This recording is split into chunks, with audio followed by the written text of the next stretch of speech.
Welcome to today's episode. We are very excited to introduce our esteemed and highly knowledgeable guest. He is a graduate of Cornell University. He's a published author of Chenin Blanc Beginner's Guide, which is available on Amazon. He's a wine connoisseur, CEO, and founder of Candid Wines, located here in Chicago. Welcome to the show, Damien Casten. Awesome, man. Thanks for having me. I can't believe you pulled the Chenin thing. I actually bought the book. Awesome. Yeah. We did a little research. I love it. You want to know? You want to know the backstory on that? Yes, We'd love to. absolutely. I never got paid for that thing. Oh no. Yeah, I wrote it, and Is it was self-published? It was through a group that did it. And, 101, right? And It's called 101. yeah, so they did the 101s, and there was a som in Chicago that connected us, and for me, it was honestly awesome to do the research on, especially because we sell. We sell some of the best Chenin in France, and so it was really cool to take that and figure out like different how would you communicate it and all that. Yeah. And it was just this thing that came up, and like there was paperwork back and forth, and I got caught in other parts of the business. It wasn't a huge amount of money. Yeah. But yeah, I never got paid for that. So It's a lot of work too. Like though. even Body work. like you guys are paying them, and my children are back home starving. Ooh, I'm gonna ask for a refund. Yeah, seriously. And I'll just get your copy. I love it that you found it though. That's cool. Well, welcome to the show, Damien. I just wanted to let's dive into a little background to give people an idea of who you are. We understand you grew up in a town called Hartsdale, New York, and we looked this up, and it's a population of 5,293 people. Wow. Small town. It says small town. It's one of those commuter towns outside of New York. Yeah, and back in the day, Westchester County was a lot farther than New York City than it is now. Obviously, it hasn't moved, but just in terms of like where people lived and how they commuted. So it was a terrific little suburban town. Shout out to Table Donkey and Stick. Oh, what? Yeah. Sussman's from there? So the funniest thing when Matt the first time Matt placed an order, he texted me and I was like, "You 914?" And he's like, "Yeah, Scarsdale." It was a hysterical thing. Out of here. Wow. Yeah, so we were neighbors. So neighbors 2 out growing of the up. 5,000 That's so people ended up funny. in Chicago. Yeah. That's Yeah. insane. Small, Wow, that's small incredible. world. We just went to Sussman's restaurant. So yeah, double shout outs to Table Donkey Stick. Yeah, it's terrific. It was we went on Tuesday night, which is like their Terroir Tuesday. And so if any of you are in Chicago and listening, check it out. It's on what is it on Augusta? Is it Augusta? Armitage. Armitage. Yep. And Terroir Tuesday is pretty cool. They're opening up some unique stuff to share. Super unique. Like doesn't exist. Like you can't buy it for those prices. And us on the distribution side, we look forward to proposing things and people. Yeah. And so you get stuff at Terroir Tuesday, and you get to meet winemakers at Terroir Tuesday that just don't happen in small local restaurants. They happen in the big name places, and then you walk in there. Yeah, we lived right next to Terroir Tuesday, and all the love to Matt and the group there. I don't want to make this whole thing about the Table Donkey Stick here, but I have to plug this in because it was just like this overwhelming feeling I had when me and Angela left the restaurant that night. Not only was it an incredible meal, but just awesome hospitality. And the feeling I left there with was, she was just in the car and we were talking about like, she was like, "Oh, that was an amazing dining experience." I was just like, Chicago needs to keep these type of restaurants open. Like this is what makes a great food city such a great food city. Like it's little restaurants like that are doing like these little off the cuff cool things and like having this personality and character. So let me correct you on one thing if I can, because the off the cuff thing is I wouldn't use that word for. My mind goes right to Matt's latkes. And if you know the story of Matt Latkes, so Matt's family is Jewish, Matt's lineage is Jewish. Matt's grandmother came through World War II and was, I don't remember exactly her experience, so let me not talk about that. But that latke recipe is a family tradition that's handed down. And so you come in and you have these latkes, which my 5-year-old son loves, right? Like when we do takeout, there's like, we got to get the latkes because we live right there. Yeah. So you do the latkes, and the latkes are the connection to Matt's heritage and to everything that represents the way that kimchi is in your restaurant. I love that. That's incredible. And yeah, those restaurants need to stay alive, right? That 100%. experience is so powerful. You walk away and you're like, you don't know why it is, but it's just so direct because people have poured their soul into it. Yeah, it's so I remember that what was this, 3 weeks ago you went to Table Donkey? Yeah, maybe Something about, like maybe that? like that. Or 2 weeks ago. But like usually we take a break from the restaurant Mondays and Tuesdays. And a lot of times we go on these like, you know, random adventures to these local restaurants and just try to support and experience new things. So we both came back super excited about what we did that weekend. And he was telling me about Table Donkey, and I ended up going to Mitokaya. Cool. And it was like same thing, powerful experience. It was incredible. Yeah. Like as soon as you walk in, the culture, her personality, it was just like, you know, and what does that mean, Mitokaya, again? Means My namesake. My namesake. Yeah. Yep. Like Yeah. that's an incredible. Yeah, it was an incredible experience. We, Anyway. we sell to them. I've done a staff training with them. Personally, I have not been in, and it's only because we moved out. But yeah.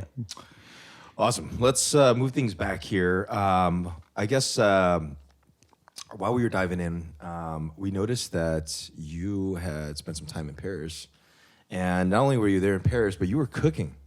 Can you share a little bit of what restaurant were you working in over there? And what got you to dive into a kitchen there in Paris? Yeah, how did you even end up in Paris to cook? So I was I got a job in Paris right after college, thanks to a just incredibly fortunate heaping pile of nepotism that I was served by being born into a family with an entrepreneur dad who then had a company that had French shareholders, and the French.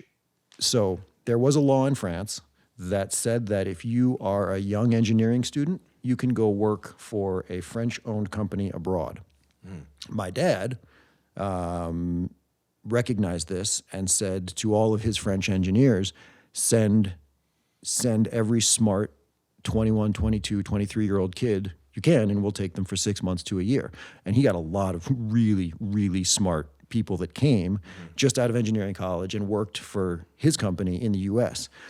I came through college and they said, no one's ever gone back. There's no program that says, like, do you want to go work in France? And they were like, do you want to go work in France? And I was like, yeah, sign me up. What am I doing, right? Like, it was not a question of this is on my career path or anything. I was like, you're offering me a job in Paris? And I had this incredible experience in Paris for 2 years working for this company that's a big energy services company. Got a job through the rugby team I was playing on as the assistant to the president in a telecom company in the south of France. So literally, like within 2 weeks, when I had told the company in Paris I was leaving, I was driving a U-Haul truck down to Montpellier in the south and spent 2 years with this incredible growth. Like, this company went from 10 million to 200 plus million in the 2 years that I was there. I mean, that's just how good I am, right? But I just got this front row seat to this incredible thing. In both cases, everything was about how do you bring these cultures together, right? We had in both cases subsidiaries with people all over Europe, all over the world, and every single time it was around food and what was going on locally with, in many cases, wine. But I was often the sort of representative to management that wasn't threatening anybody, because I was a young American guy and I clearly wasn't going to be the CEO of a French company. So I could go in and I could talk to the different CEOs and all these things, but I got to go sit at these tables. And the dude in Belgium would be like, all right, we're going out in Brussels, let's go eat locally. And it's not just beer, it's not just, there's a lot of good beer, there's a lot of good fries, but there's a lot of other really good fruits. Same thing in every European country. So I had this incredible experience. And I got to the point in at the company Genesis Teleconferencing, where I was in the south of France, where I had what I thought was like the offer that I had wanted my whole life, right? I had done international relations, I had studied French, I had studied languages, and I was offered the opportunity to help create the Japanese subsidiary of the teleconferencing company, move to Tokyo, build a teleconferencing company out of basically from nothing. And I was like, this is everything I've ever wanted to do, and I don't want to do it. What the hell's going on? And the thing was that I just wasn't particularly passionate about that industry. I wasn't particularly passionate about the idea of doing something I didn't want to do just for the money, which is an incredibly fortunate position I found myself in. How old are you right now when this is happening? I was 4 years out of college, so I was 25. Wow. Okay. And so the world was what I thought was everything I ever wanted was there. And I was like, I just don't want to do that. Yeah. What's going on? Yeah. And I walked in and I had I was surrounded by really, really good people, but I walked into a guy's office who was a guy named Mike Mayhew, who was a guy who had started a video conferencing company that the parent company, had bought. Mike then became part of management. And I said to Mike, like, I'm going to go, I'm really interested in food. I don't know what I'm going to do next, but I'm going to go to cooking school. I'm going to go to Vermont because I had a place to land in Vermont. And I'm going to go, I think I'm just going to go cook. I'm going to take some time. I'm going to go cook. I'm going to go do what I can. I'm going to knock on a door somewhere. I'm going to cook just because, like, I love food. Yeah. I don't know what I'm going to do, but if I take a year right now, while I don't know what's going on, I don't mind doing that work to help me figure out with the rest of my life where I want it to go. Because the one thing I know right now is that I love food. Yeah. And Mike had done some of that, and he goes, "Don't do that. You're going to waste your time, right? Yeah. You have a year. Don't do that. You're going to go in, you're going to knock, you're going to do dishes. Don't do that. Find a school, any school." And as it happened, the New England Culinary Institute, which was one of the really good cooking schools in the U.S., was right there. And they have a program, which I don't know if I should say this out loud with potential customers listening. They're called which they have a program which is really prestigious. I did not do that program. I did the program for kids coming out of high school that had disciplinary problems and other things. So I'm coming in as like a 25-year-old, and I did the program for 3 months, and I loved it. It was awesome. And they had connections back to Paris. And so here they actually said, it was the weirdest thing. They're like, "Hey, we can send you to good friends of ours at the school run the 3-star Michelin place in Montpellier," right? So where I was in Montpellier, the place where I went for my going away lunch from the business was Le Jardin des Sens. So the two twin brothers running the spot. We had gone. That was amazing because everybody was like, "Oh, Damien, you like food? We'll take you to the nice place." I was like, "Awesome. That was terrific." I had the chance to go back, and I was like, I think I would not want to go back to Montpellier. I'd rather go back to Paris. And they had a restaurant in Paris that took me in, and I ended up going from, through Garde Manger and ended up on the meat station. And then they had people who had come out of another 3-star. So the Alain Saint-Daron's place, Luca Carton, which is now gone, but was a 3-star, and I got a job there. And so I spent 2 years in Paris cooking, with about a year at each spot. There were 3 Michelin star spots? One was not, one was. So yeah, Luca Carton was 3 Michelin star. What was that like? To spend a year in that insane. So it was everything. Like as soon as I decided I wanted to do food, I started reading like Thomas Keller's books, and it was all like, okay, what's the best of the best of the best? And I was aimed for that. I wanted to do that, and I really didn't like that. Which is, You just don't like anything, Damien. I don't. I'm just a curmudgeon. But the thing was, like, what I learned in that, and it was an amazing experience. What I learned in that was that I am neither a professional cook nor am I a chef, and I separate those two things very differently. I love that. Because a cook is a professional cook is that show up every day, nose to the grindstone, repeat the same task, and just crush it. A chef can do that, but they can also do the other stuff. And as it turns out, I can't really do either, so I needed to do something else. But it was just incredible. What it showed me, and I probably would have come to the same conclusion if I had been somewhere else that was a happier situation, because that is a grind. Like, that is everything that they say. Oh yeah, what year was this? Was it still in your late 20s? Yeah, well, so that was the other thing, is that I came into those restaurants, Right. and 27 years old. I came in at like 27 Yeah. and was being just housed by kids that were 18. And let me say this again. I was being housed by professional chefs who knew what the hell they were doing and gave me all I deserved. But I still open my fridge, and I still have, I literally, like, every now and then I'll see something, it's a mess, and my wife will laugh because she'll be like, "Oh, really? You ever clean up?" But like, but I open something up and it's a mess, and it's just, I still have those like French insults in my head, like, Yeah. "Oh, tu vraiment You're une grosse- traumatized. grosse merde." As we all are. Yeah. That's awesome. So where in this journey did you finally get bit by this wine bug? Like, what was that? Like, did you have an epiphany? And if you did, what do you remember from it? So the epiphany actually was within the first month after I moved to France in '97. I was there with a friend from college whose family is a liquor importer, and his dad took me to Taïwan, which was then 3 stars as well. Now I think it's 2. They may be back to 3, but it was the 3-star experience. So, and it's crazy because it's like I can't remember so much in my life. We looked at the wine list. I didn't know anything about wine. I knew I was interested. I knew I enjoyed it. The guy that we were with talked to the somm and said, we'd like the 87 Hermitage La Chapelle, which is a big Northern Rhone wine, like really cool thing. Yeah. And they talked about it, and the somm talked about it, and they said, 87 is like not that great of a year. But I'll tell you what, we'll bring it out, we'll see, and if you don't like it, we'll try it. And he brought it out, and it was like, huh, okay, it's not that special. And the somm came back out, and he goes, yeah, I don't really like this where this is. Let me bring you the 85. And I was like, wait a minute, that's 2 year older, right? Like, this is a 10-year-old wine. You're going to be back older. And of course, 85 was an incredible year. It's expired. But the difference was, Andy's 85, by the way, and I'm an 84. Yeah. And so my old mentor would be like, I told him, I was like, hey, man, I want to birth your wine to experience once. yeah, I don't know where He's you like, what are you, 84? I'm like, yeah. He's like, everything sucked. Yeah, I don't know where you go. Everything sucked. He's like, so just, you're going to have to live with that. Yeah.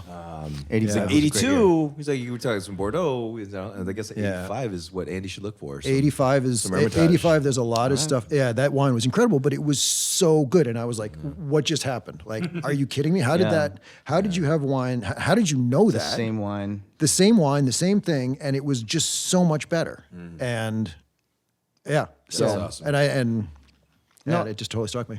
That's like very much kind of like for me too, is like I have this newfound kind of love for wine, and it happened through like drinking with Tom. It's like he shows me like this is what this year or this Pinot would taste like, but taste it from this year and taste it from this region where it's like where they do it or classically or whatnot, and like you just see like, oh my God, there's so much detail in just it being in a different year or being a different region or like, and it's fascinating, right? If it's done right. There's so much character and Not everywhere, I feel like, unfortunately, is doing a representation of vintage and representation of, I love like how I heard it somewhere that probably the French, I assume, was like, I don't know why those Americans put that date on that bottle when they create the same thing year after year.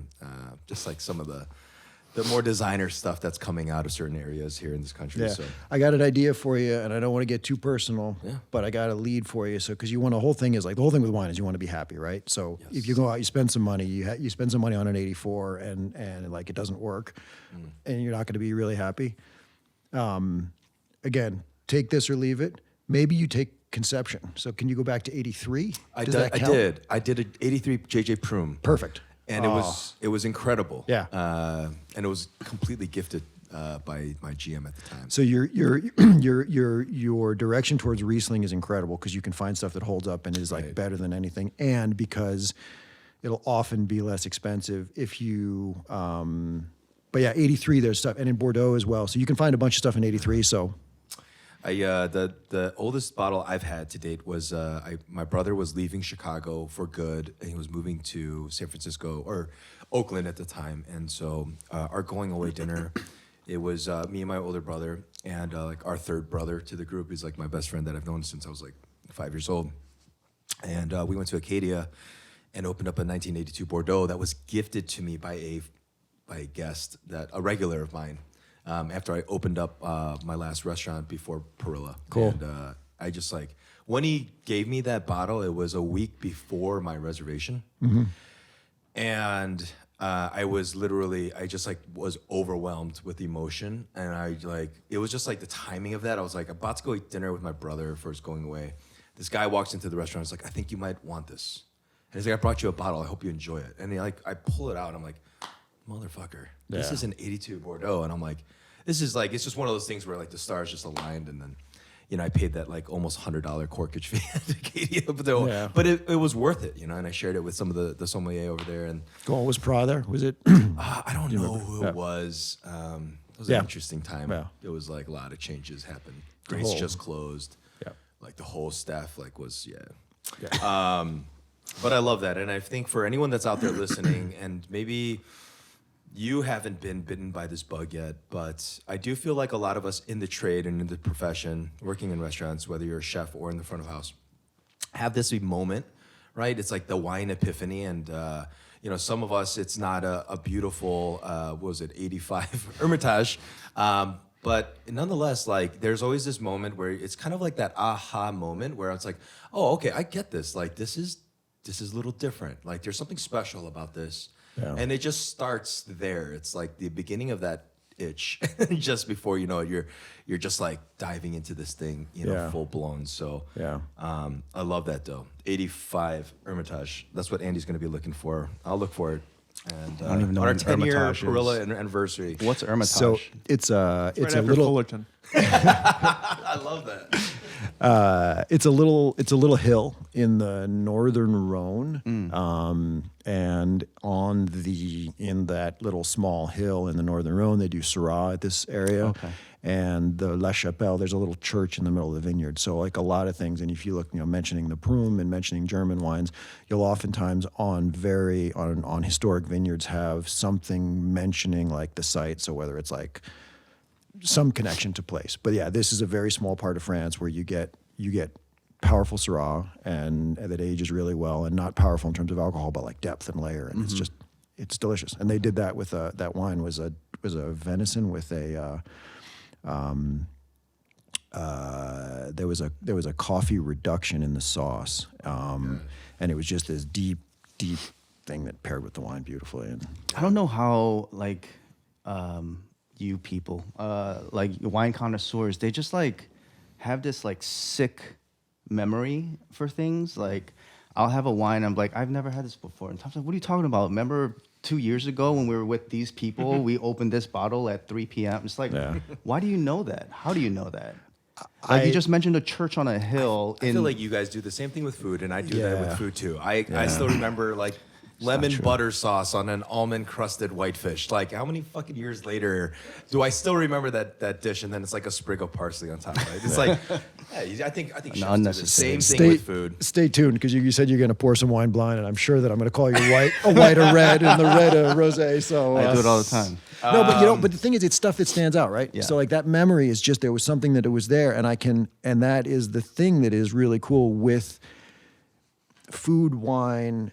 We have this incredibly fortunate experience to be able to earn our living with something that makes people fundamentally happy, right? Yeah. And so like being able to I remember things like that because it marks me, and then you carry it forward, and yeah. That's true. Yeah, and it's not always like the food, right? Sometimes or the wine. It's usually like my biggest, fondest memories of dining experiences are just the people that I had around me that night. And then that moment being around these people, like that makes everything else start a little bit more memorable. Yeah. So I want to jump into the start of your amazing company. For those of you that aren't aware, Damien owns, and he's a founder and creator of Candid Wines, who we use at Perilla. Thank you. And not only do we purchase from you, but we appreciate this partnership immensely. I remember just how supportive you and your wife and your team was during the height of this pandemic. Like, not to bring things all the way back there all the time, but it meant a lot, and just like even just the support of coming in and ordering food from us, and then just when Dark times. invoices were getting like heavy to pay, it was like one of those things I just felt like things that we'll never forget. No, that is so mutual, and I cannot. We came in, we used, because I was out and about a bunch, and my wife was totally locked in the house with the kids. We said, okay, like one night a week we're doing takeout, so we're not cooking. and my kids are younger, and we're looking for stuff. We're really aware of the importance of exposing kids to different flavors, and it's really easy to ruin that if you go the way that you want to go as an adult, right? So like I'll come home with something and it's not going to work because it's too spicy, because it's too fermented, because whatever it is, and I'm like, oh, this is delicious, but I'm the only one eating. Your food consistently has the breadth for a family to dive in and find things, and then also the way that you guys built your whole takeout menu. It was like that whole weekend I had tasty snacks in the fridge. So yeah, it was really it's very mutual. It was such a pleasure to come in, and you guys are in there. You reinvented yourselves. Everybody's saying like, what's the next thing? What's going forward? And it was inspiring to see what you guys were doing. Oh man, yeah, the pivots were. So sick of that fucking word. Oh man. So let's backtrack here. I'm guessing 28, 29 when you had that Hermitage. No. Oh, that was later. 21. That was just after college. That was the first month I got to Paris. That was literally like the first month. Yeah. So you just wrap up your 2 years in Paris cooking.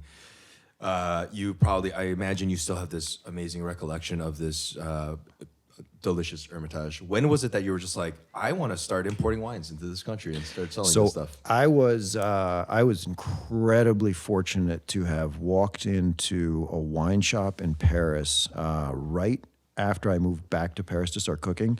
I had been at a friend's wedding. I got back in late on a Sunday night. The place for all intents and purposes should have been closed. And I walked into this hole in the wall that happened to be between the Gare de Lyon and where I lived. And so I get off the train from weekend trip. I walk by, this place is open, and I was getting in late, and I was like, oh, I'd really like to, get a bottle of wine and get some food and whatever. And I walked in, and this guy, Alain Audry, who was probably ran this shop that was the natural wine shop that everybody in the world is trying to create today. And he is also a guy who grew up in the middle of Sancerre, so he knew everybody in the Loire Valley. Wow. He had the store, and they just happened to be having an event that night where they were tasting some things. And you talk about recollection. I didn't think this would come up, but so that night, I walk in and I'm walking around and I'm just kind of like, what is going on? This place looks amazing. I was already interested in wine, but it's this little tiny cramped shop. I love those. It's unbelievable. They were doing a blind tasting among friends in the area, and people were growing things. And I ended up being there for 2 hours. People were going back to their own little Parisian cellars and bringing things back in.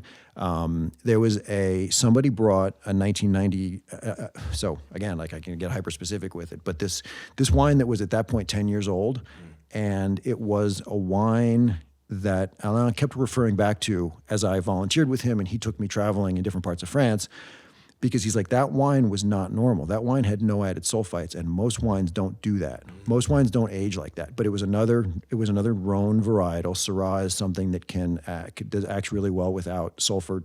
We can get in, waste a lot of your time talking about all that if you want to confuse people. But we will. Okay. But it was this thing where it was like, that was a really special wine. And that night and those people, and it was like, yeah, come on in. You're interested? All I had to do was say I was interested, and people welcomed me in. And I ended up with Alain quite literally all over the Loire Valley, all over the tastings that now are famous that were just getting started. And I met people that we ended up importing at some of those events. Wow. Cool. So I had this door that opened to me, and I volunteered for him and other things. Like I was like, look, I'll come in and run stuff in the store because I'm learning so much. These wines are so delicious. And he had a palate that was one of the things that I realized, right? Because I had the good fortune to be exposed to 3 Michelin star chefs and the way their palates work. And I was vastly more attracted to the way that Alain's palate worked for wine. And I was like, okay, that's like, I don't have, and I'm never going to have the physical dexterity and skills to be the cook. And I'm not drawn that way as it is. Yeah. But the palate thing, I think I get and I like, and I want to pursue that. So I came back after the 2 years cooking. I knew that wasn't going to happen. I wasn't going to keep going in France. I didn't know what I was going to do next. I moved back to Chicago, and I already knew a bunch of people who were making wine, who were at the edge of this sort of exciting movement happening. And I moved back to the U.S. and promptly realized that almost exclusively, they were all already in the Dresdner book. So, oh well. Yeah. But it was just meeting those people and tasting those wines and seeing like that was so Dresdner was doing that and bringing stuff in. And at the time, it was a much smaller thing that it is now. And now, happily, though, they continue to thrive and have gone on from generation to generation. So, yeah. What's Chicago? Oh, sorry. Sorry, what's Dresdner? Just for those of us that have no idea, like me. Louis Dresdner is really one of the. Joe Dresdner was a guy who realized that there was this movement in France that was existing with wines that were being grown organically and biodynamically, and in cases, not all, but in cases made without sulfur, and really at the edge of the small producer. It's like an early pioneer. Early pioneer for a lot of these wines. Yeah, absolutely. Yeah. All these wines are like brought in by these like portfolios, like these guys. Yeah. So why Chicago? Like, cause you were up on the east side. You grew up, right? Yeah. You were in Europe. So again, just a random set of familial circumstances. My parents ended up out here, and I was done in Paris. So I had gone from corporate stuff to cooking, and I don't know if you guys know this, but cooking doesn't really pay a lot. I've heard. So I've heard. So I landed here just saying, okay, what's next? Yeah. And I got to say, I landed in Chicago, and I grew up just outside of New York City. I spent 6 years in France. One of my first memories in Chicago was seeing a sign that said, "This way to Indiana and that way to Wisconsin." I was like, fuck. That's great. Where Like, am I? yeah, What you're am in the I middle of doing? it. Yeah. Yeah. What year is this? Like, just to give us an idea. 03. Oh wow. Yeah, so I moved back in 03. Yeah, I see your calculation. I'm older than you are, man. Just a couple years.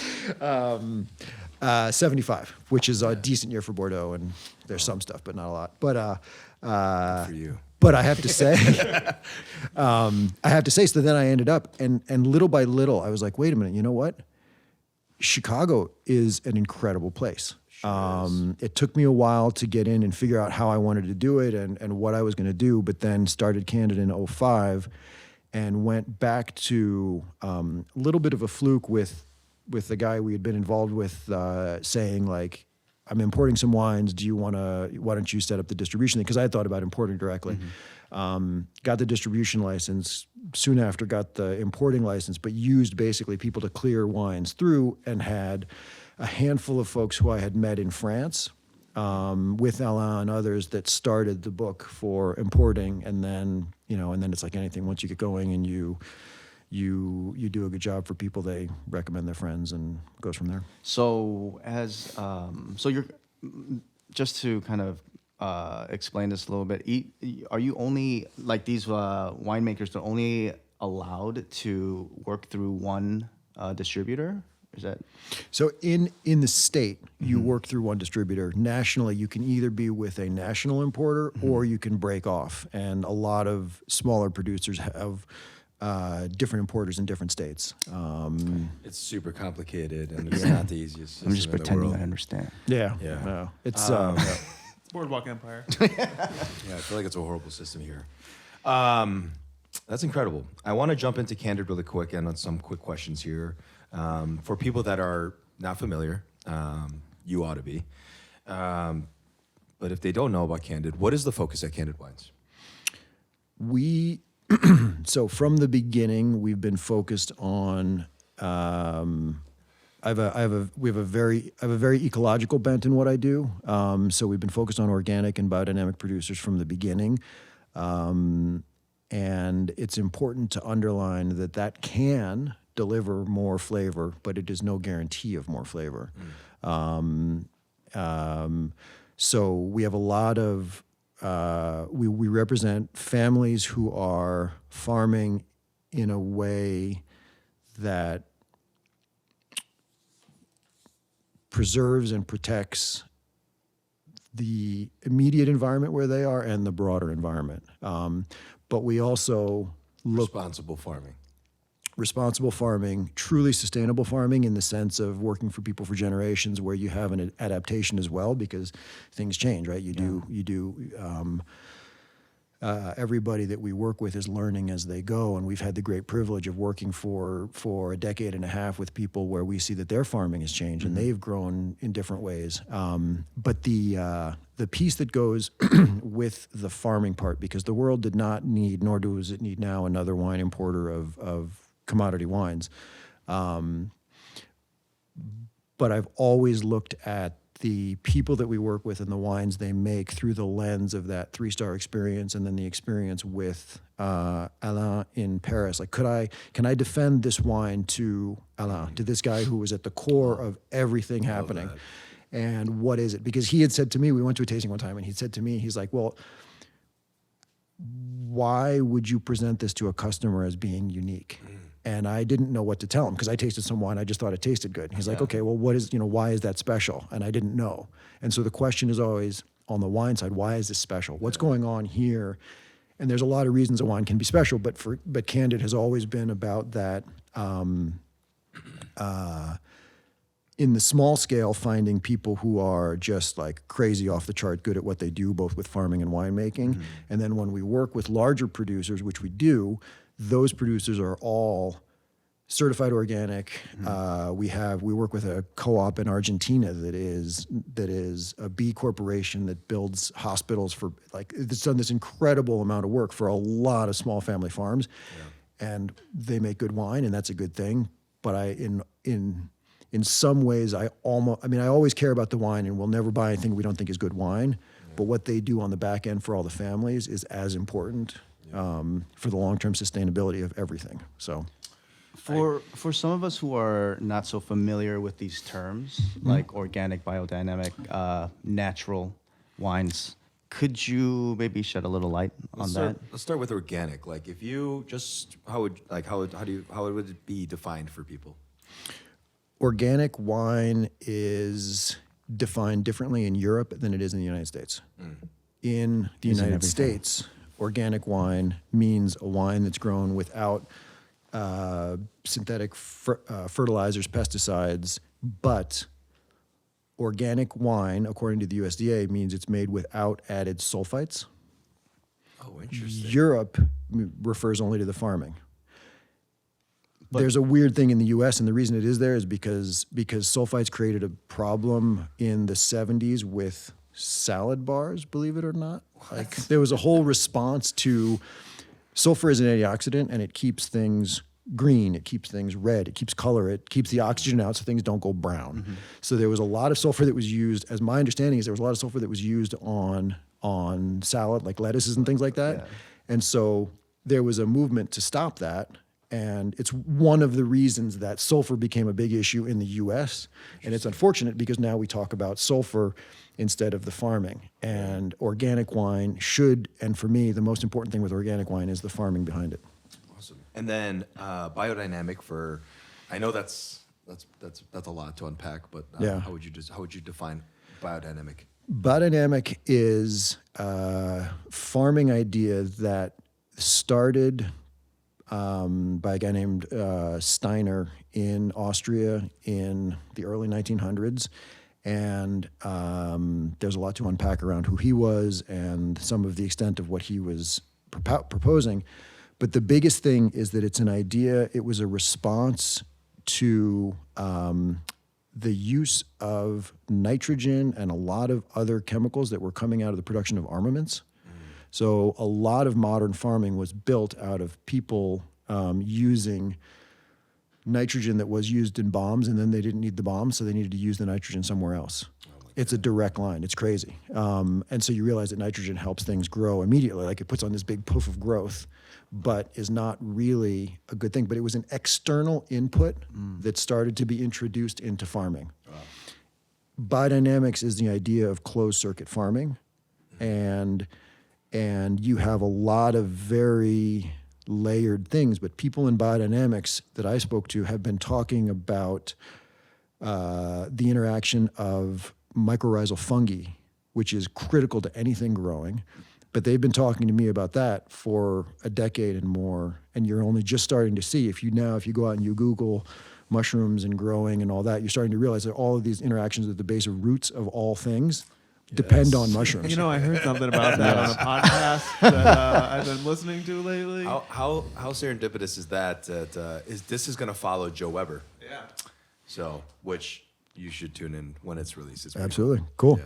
But so people in biodynamics have been paying attention to these things, and they've been paying attention to how do you create solutions for problems on your own estate. And so it's not necessarily an easy answer, but when you look at biodynamics, you have these places like that are incredibly self-sustaining because you're looking for things that are growing to deal with problems. Right.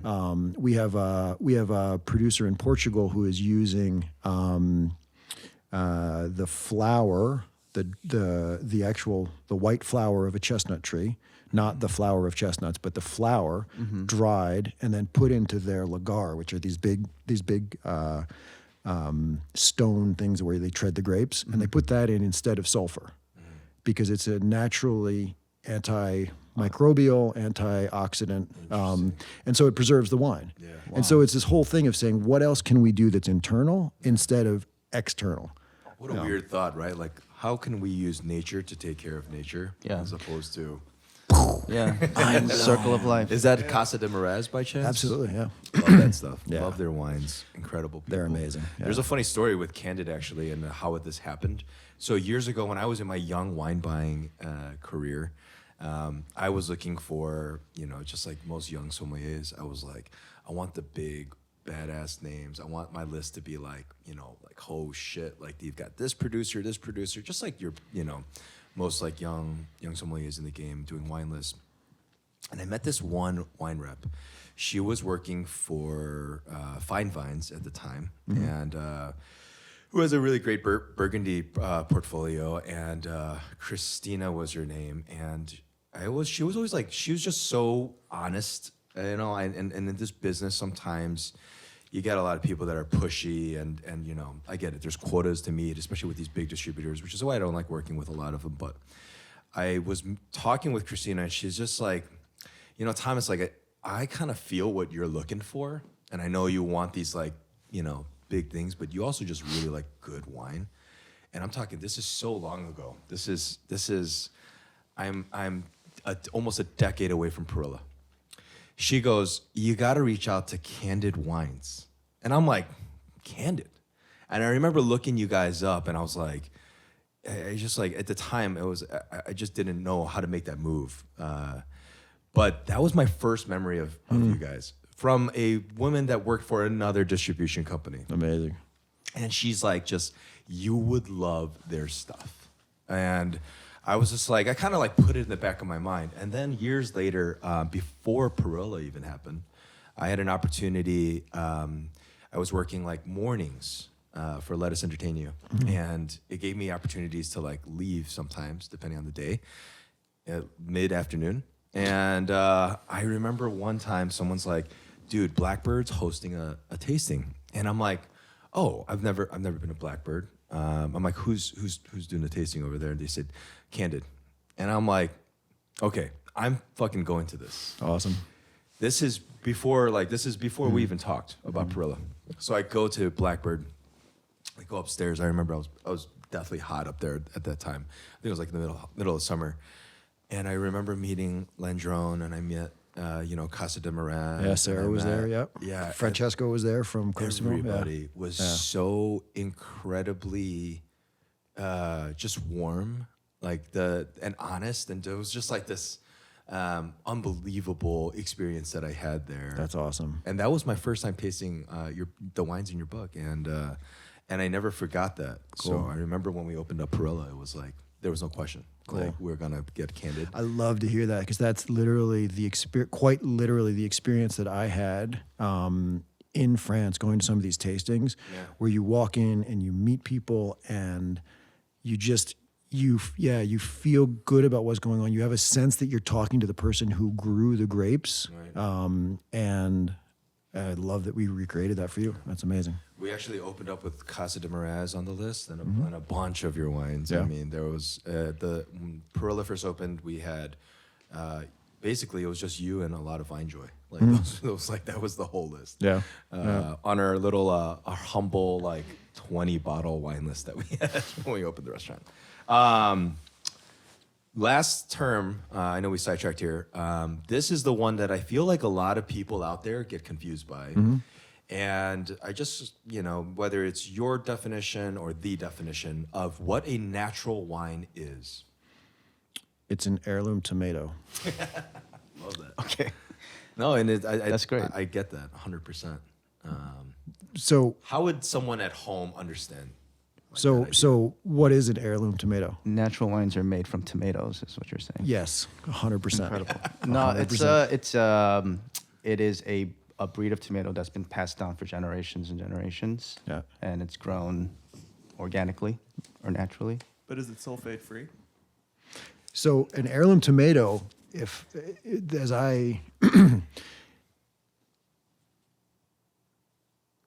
me start with the positive, right? Okay. So an heirloom tomato grown properly is that thing that you post to Instagram with the world's crappiest picture because it was so delicious. You just have to tell everybody, like, oh my God. Yeah. I was going to say you call your parents or whatever, but like at this day and age, you youngsters.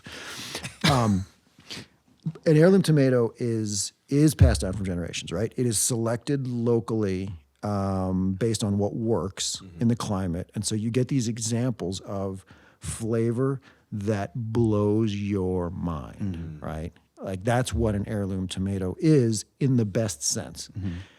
You walk into a situation you get to taste a wine with a producer that is a naturally made wine.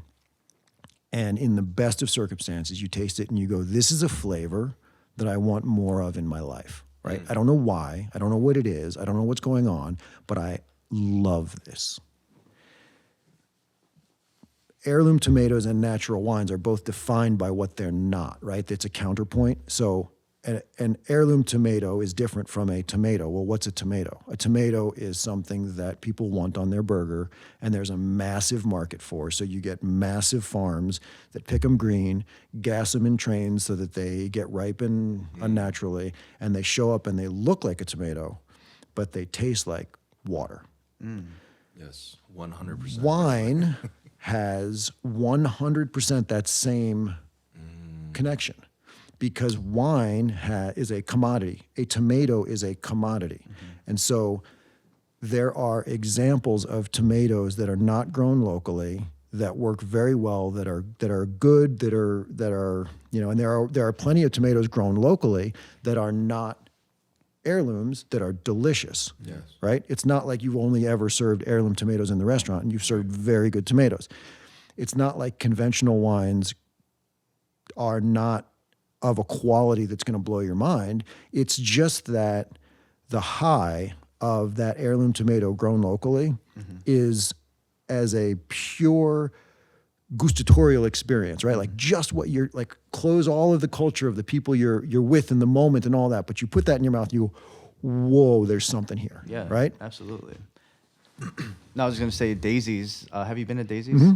Yeah. They have, it's called, what do they call it? The most expensive tomato or something like that on their menu, and they put like a layer of like super thin, like transparent layer of beef fat over it. Nice. And it's just, and then like some really good sea salt. Yeah.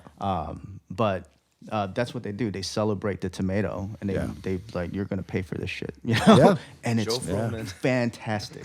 It's so good. Yeah. Joe must think we're like we've plugged Joe's tomato thing like so many times. He's like, Jesus, guys, get over the goddamn tomato. Then take it off your menu, Joe. No, that's incredible, and I love that explanation that you just gave on natural wine.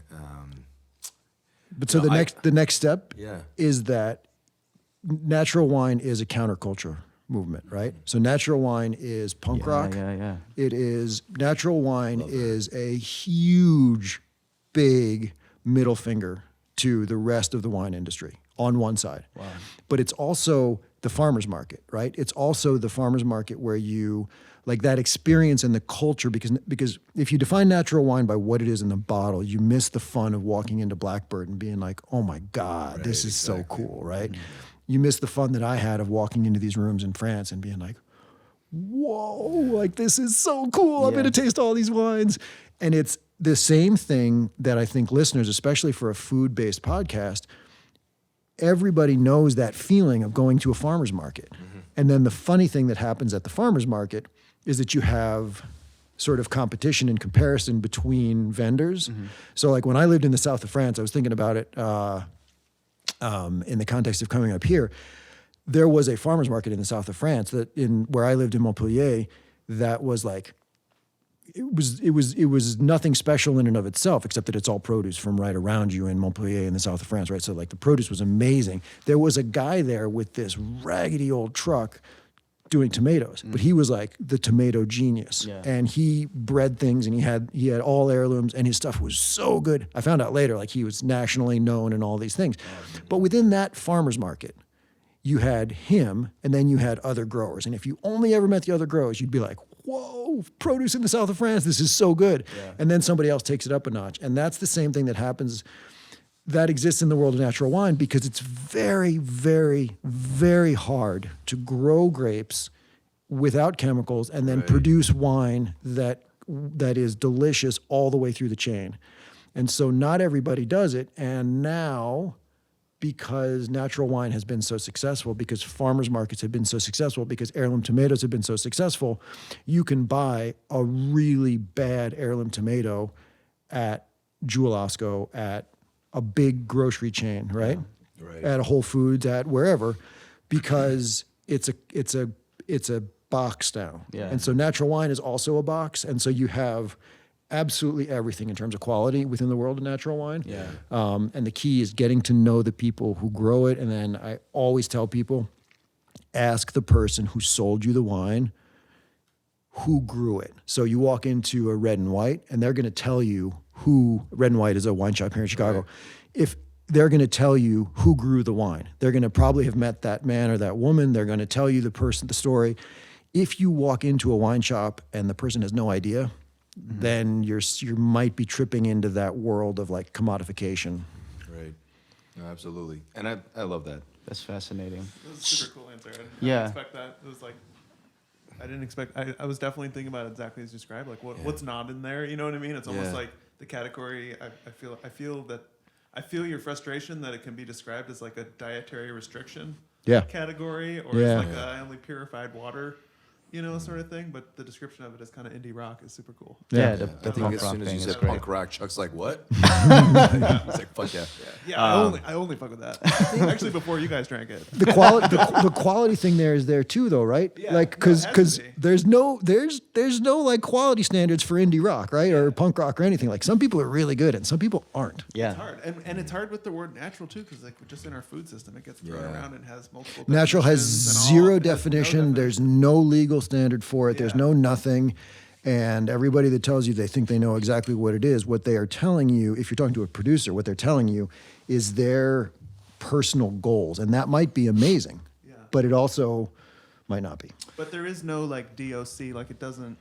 There are Like you put it on your groups. bottles, but what does it mean? Yeah, there's no definition for natural. There's groups that try to define it, and there's an emerging thing in France now of a definition. But that's been happening, and they've been working on that for a long time. So I think the easiest way for listeners out there that are like, how do I get my hands on something? I want to experience what Damien just said. The easiest thing would be find a really good, reputable wine shop. Ideally, it's a small independent business. Yep. The big box stores can do what they want with all the other stuff that they're making money on. Find a really good wine shop, local wine shop, and get to know the people, right? You get to know the people that run the shop, and the easiest thing you could do is just ask for Candid Wines. I mean, you could just literally be like, hey, what do you have from Candid in your shop?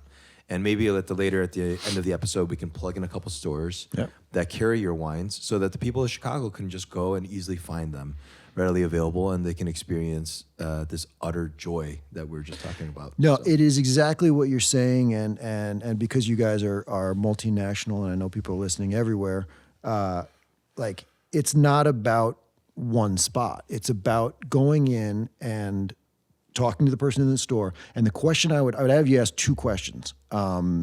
one is figuring out who grew the wine, because if they don't know who grew the wine, then you're really going to be on a trail that's a little bit different. But ask people and watch them when they respond. Ask them for something that made them happy. I love that. Because wine exists for one reason only. Wine existed historically to preserve calories that you grew in the summer to eat them and that consume them in the winter, right? Like there was a need for calories, there was a need for all these. That's so interesting. It was an agricultural. You would never, if you're living like and you're just living from season to season, you would never dedicate this just to fun, right? Because farmers don't do that. Farmers grow things to live. That's something in Korean culture too, where like these farmers would take sacks of, we call it makgeolli, which is like a Korean rice wine, and they would same thing. It's for the calories. While they're on the field, they don't have access to food, and they're working 12 hours, 14 hours a day. You know. Yeah. And that's what they would But do. that was a thing that existed, Yeah. and you had to do it, and that's why wine started. In a lot of ways, of course, everybody kind of was keyed into the pleasure from the beginning, as I'm sure the Korean farmers are, right? That's not lost on anybody. Get all red faced. Like honey, it was the sun. The sun. Honey, I'm starving. But it exists, like wine at this point in our world, wine exists so that you are happier after you took the cork out than before. That's the only reason it's there. God, Damien, that's beautiful. You're so romantic. I think that's one of the best things about wine and food in general, right? It's the idea that like it's meant to be shared. I would never open a bottle that I've been aging for, 10, 20 years and just pop it open by myself. And it's like as much as you want to. As much as you want to sometimes. You just like every time I've looked at please. I remember like just looking at bottles that I have that have been gifted to me by amazing regulars of mine, and I'm like, I can't wait to open this up with my friends. Yeah. Right. It's like it's never to be enjoyed by yourself. It's always meant to be shared with people you love around you. And I think that's what really makes wine so special to me, and hopefully for everyone out there listening as well. And if you just pursue that happiness part of it, ask people for something that made them really happy. And then the thing is too, once you taste that, Sorry. You're good.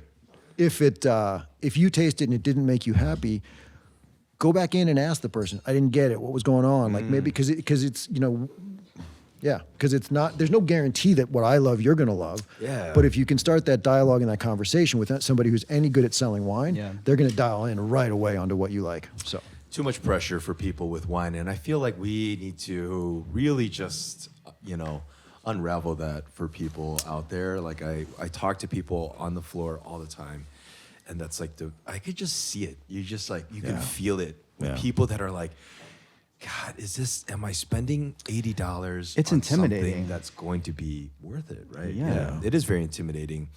And I think that's why, sommeliers and the good ones out there are really, their number one job is to make the guests feel as comfortable as possible with this commitment that they're about to make, this purchase that they're about to make. totally. And I think all too often, I've experienced it myself. I'm sure hundreds of people have. It's just like sometimes the sommelier doesn't necessarily convey that enough. And I feel like there is like some pressure. And I feel like as long as we in our business recognize that pressure and we're doing everything we can to make them feel as comfortable as possible, it's just going to end in a much better experience. That pressure comes from, wine is so complex and it is so layered and it's so technical if you want it to be technical. It took me years to relax. Yeah. Because I was so nervous that I was making the mistake that I was like, I was either making a mistake or that I needed to show people that I knew all of these things. And by surrounding myself, by having the good fortune of surrounding myself with people who knew so much, on one hand, it's super intimidating. On the other hand, you can sort of watch them interact and realize that at the end of the day, it's only about happiness, right? And the problem is, I think some people derive happiness from the vintage and the label and the price, and not like, can you put this in your mouth and tell me if it makes you happy? Right, exactly. I love that. So, yeah, and I feel like just like sommeliers are dependent on by guests in the restaurant, I feel like you guys provide that level for me, right? So just like any person that's running a wine list in a restaurant it's kind of like you're importing your book, right? Like you're very much selecting what you want to represent your company. In the same way, sommeliers and wine directors, we curate this list, one, to hopefully rival the food and pair with it well. But there is that pressure, and I feel like working with great people like you guys alleviates that pressure a little bit more. It's just like that comfort of knowing, like, hey, I know this stuff is going to be good. And so when I do a tasting with Steven or Michael, now it's like it takes a little bit off that edge off. No, I love it. So I love it. Speaking of taking an edge off here, we got 3 wines here. For those of you that are listening, we have 3 wines in front of us here. We've selected these wines. So we are going to do a little blind tasting for Damien here.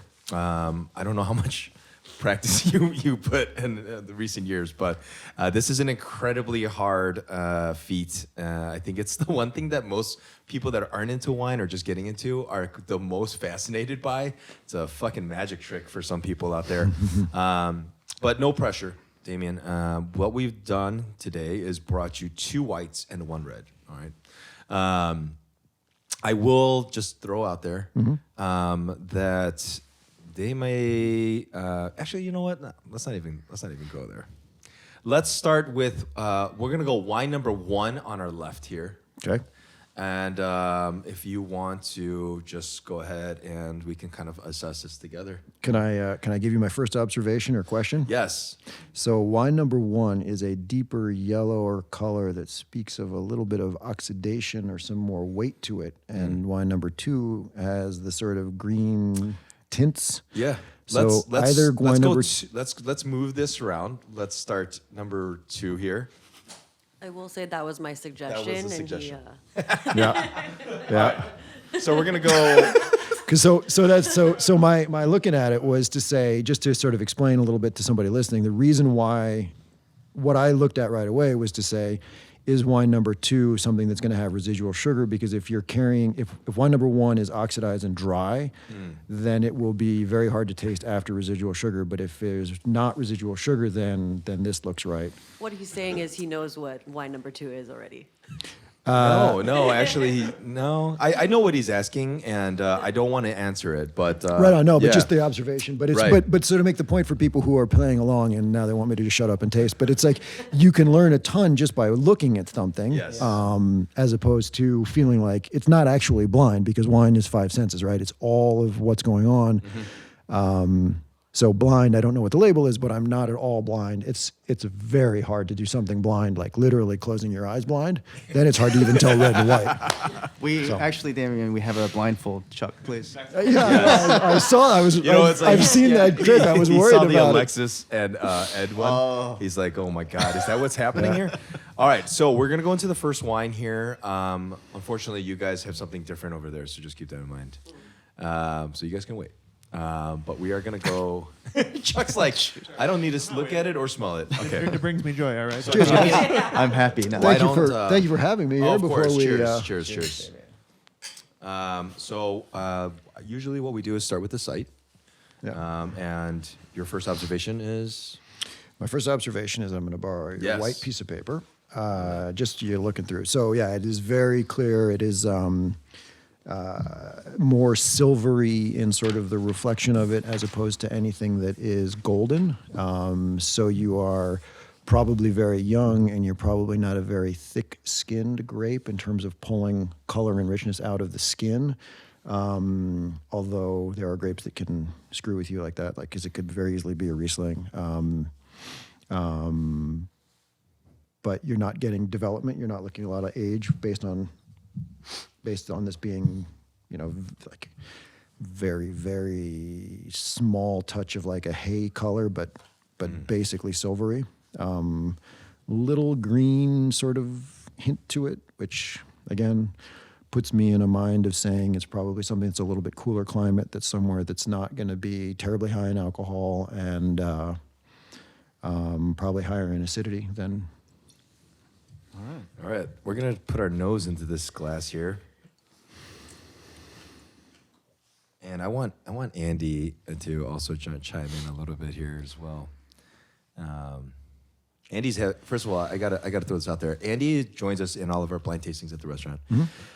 We do blind tastings on Fridays and Saturdays with the staff, and Andy's gotten really good. At the height of the pandemic, we were doing almost like a bottle every night, like when we were closed down. But Andy's he's gotten quite good at blind tasting, and we're starting to recognize, certain varietals in certain regions. So he's picking things up. Cool. What do you got on the nose here, Damien? Well, what do you get, Andy? You're the God, Tom. I don't want to play.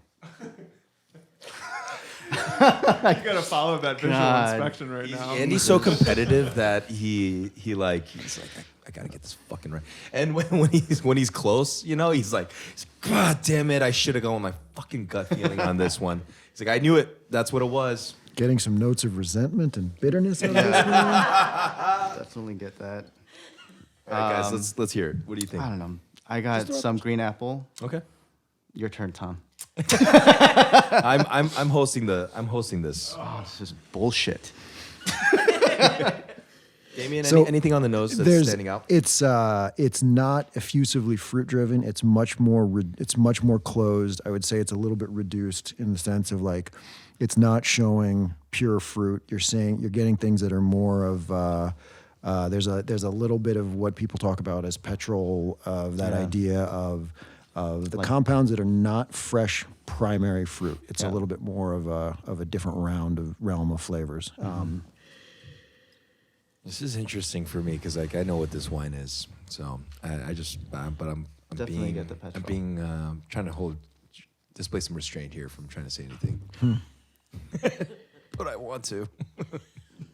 So then behind the other thing that comes out with some of the reduction like this, that where you that there is a green apple piece, and the interesting thing, and this sounds well, screw how it sounds. When you taste fruit, taste skin and taste fruit, right? Taste flesh and taste fruit, taste skin. Green apple skin is very different from green apple flesh. Cherry skin, and in grapes, there's a lot of the compounds are in the skin. So if you're tasting the skins taste different from the flesh. And one of the best ways to have fun learning about tasting wine is to go to the farmer's market and taste fruit. And literally taste fruit. Go to a raspberry. So one of my favorite things, and sorry here, but I have a big raspberry bush. Taste raspberries that look all the way from just a little bit red to totally mushy, right? Because in full season, raspberries will come ripe at different times. Warm climates will produce flavors that are like in red wines that are like that mushy raspberry because the acids have dropped. It's all the sugar. And there's a thing happening in the plant, which is unfreaking believable. The seed is communicating that it is ready to be consumed, because the whole reason fruit exists is so that the seed can be consumed by a vector, and the vector with wings or with feet or whatever it is, something eats the fruit and shits it out somewhere else, and that seed has a chance of living somewhere else, right? That's beautiful. So that's why. But the seed isn't ready when the fertilizer. fruit, natural fertilizer too. But the seed isn't ready when until the fruit is ready. Yeah. So you get these different things sent out. So when winemakers talk about tasting seeds, because now you know the fruit is all ripe. If you taste a seed that starts to be lignified, or the stem of the branch is starting to be brown and the seeds will change color, they're saying they're genetically ripe, and so they're putting all of their energy out, because the energy of fruit is an incredible investment of carbon that plant had to put into genetically preserving itself. So it would never make that investment, right? That sugar that you're eating because you don't have sugar in the field when you need to bake it through the winter, that is the bargain. So the bargain with the plant is my seed is ready, take my seed somewhere else. So you can think about ripeness as you eat across that raspberry, because you bite the raspberry that's like pink and it's not ready, and it's sending a message, and it's actually triggering in your brain flight fright. It's saying, I don't want this. Versus something that comes in riper, the acidity changes into where you perceive it, and you perceive healthy, ripe acidity as your mouth starts to salivate and it tells you to eat it. So there's this conversation biologically happening between the plant and your body that you don't know. But if you stop and you taste the fruit and you taste the wine, you can find it. And when you have really great wines, you can have a room full of people that don't know anything, and you put one truly great balanced wine in the midst of a bunch of shit, that wine will disappear immediately because their bodies are telling themselves that seed was ready to be eaten. It's the coolest thing. That's crazy. It's the coolest freaking thing. That's very interesting. It's amazing. Like, it's just amazing.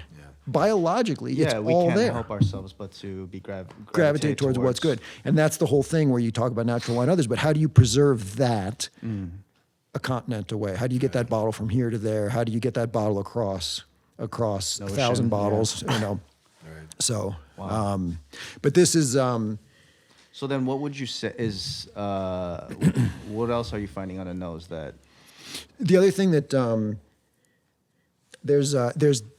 so this is much more essence and oils as opposed to fresh fruit. There's an implied on the nose. There's a sense not of sweetness but of richness, of like density, and I'm expecting something. It makes me think a little bit of dill seed, right? Like if you a fennel plant that comes ripe and you eat the seeds. It's a little bit more of that. So you think about oils as opposed to fruit flavors is what. It's interesting. Yeah. So it puts me in the world of all of the Austrian, German things in terms of varieties. Well, if you guys are ready, we can throw this one over the palate here. Sorry, I like talking about wine. Shut up. No, that makes sense, Damien. It is our day off, so I am not spitting. Cool. I'm enjoying this. It's a little early. Technically brunch. I'll be honest. Yeah, this is 12 hours ago. We were just enjoying some wine. So 12 hours ago. Less than 12 hours. Or like 7. yeah, depends who you heard it from. You started enjoying it 12 hours ago. If you ended 7 there you hours go. ago. I just will say that I love this. It's delicious. What makes you say that? For me, it's like a nice starting. This is like my first glass of dinner. It's I just got out of work. I've been sitting in a stale office all day. I just need my palate to be shocked and woken up. Yep. I need my palate to be like, cool. It's time to enjoy some food. It's like a really nice, just bright, fresh start. It's like I'm salivating. It's got acidity on there. I want to go right back into the glass, and enjoy it a little bit more. It just draws me to that. It's kind of the stuff that I like about certain cocktails.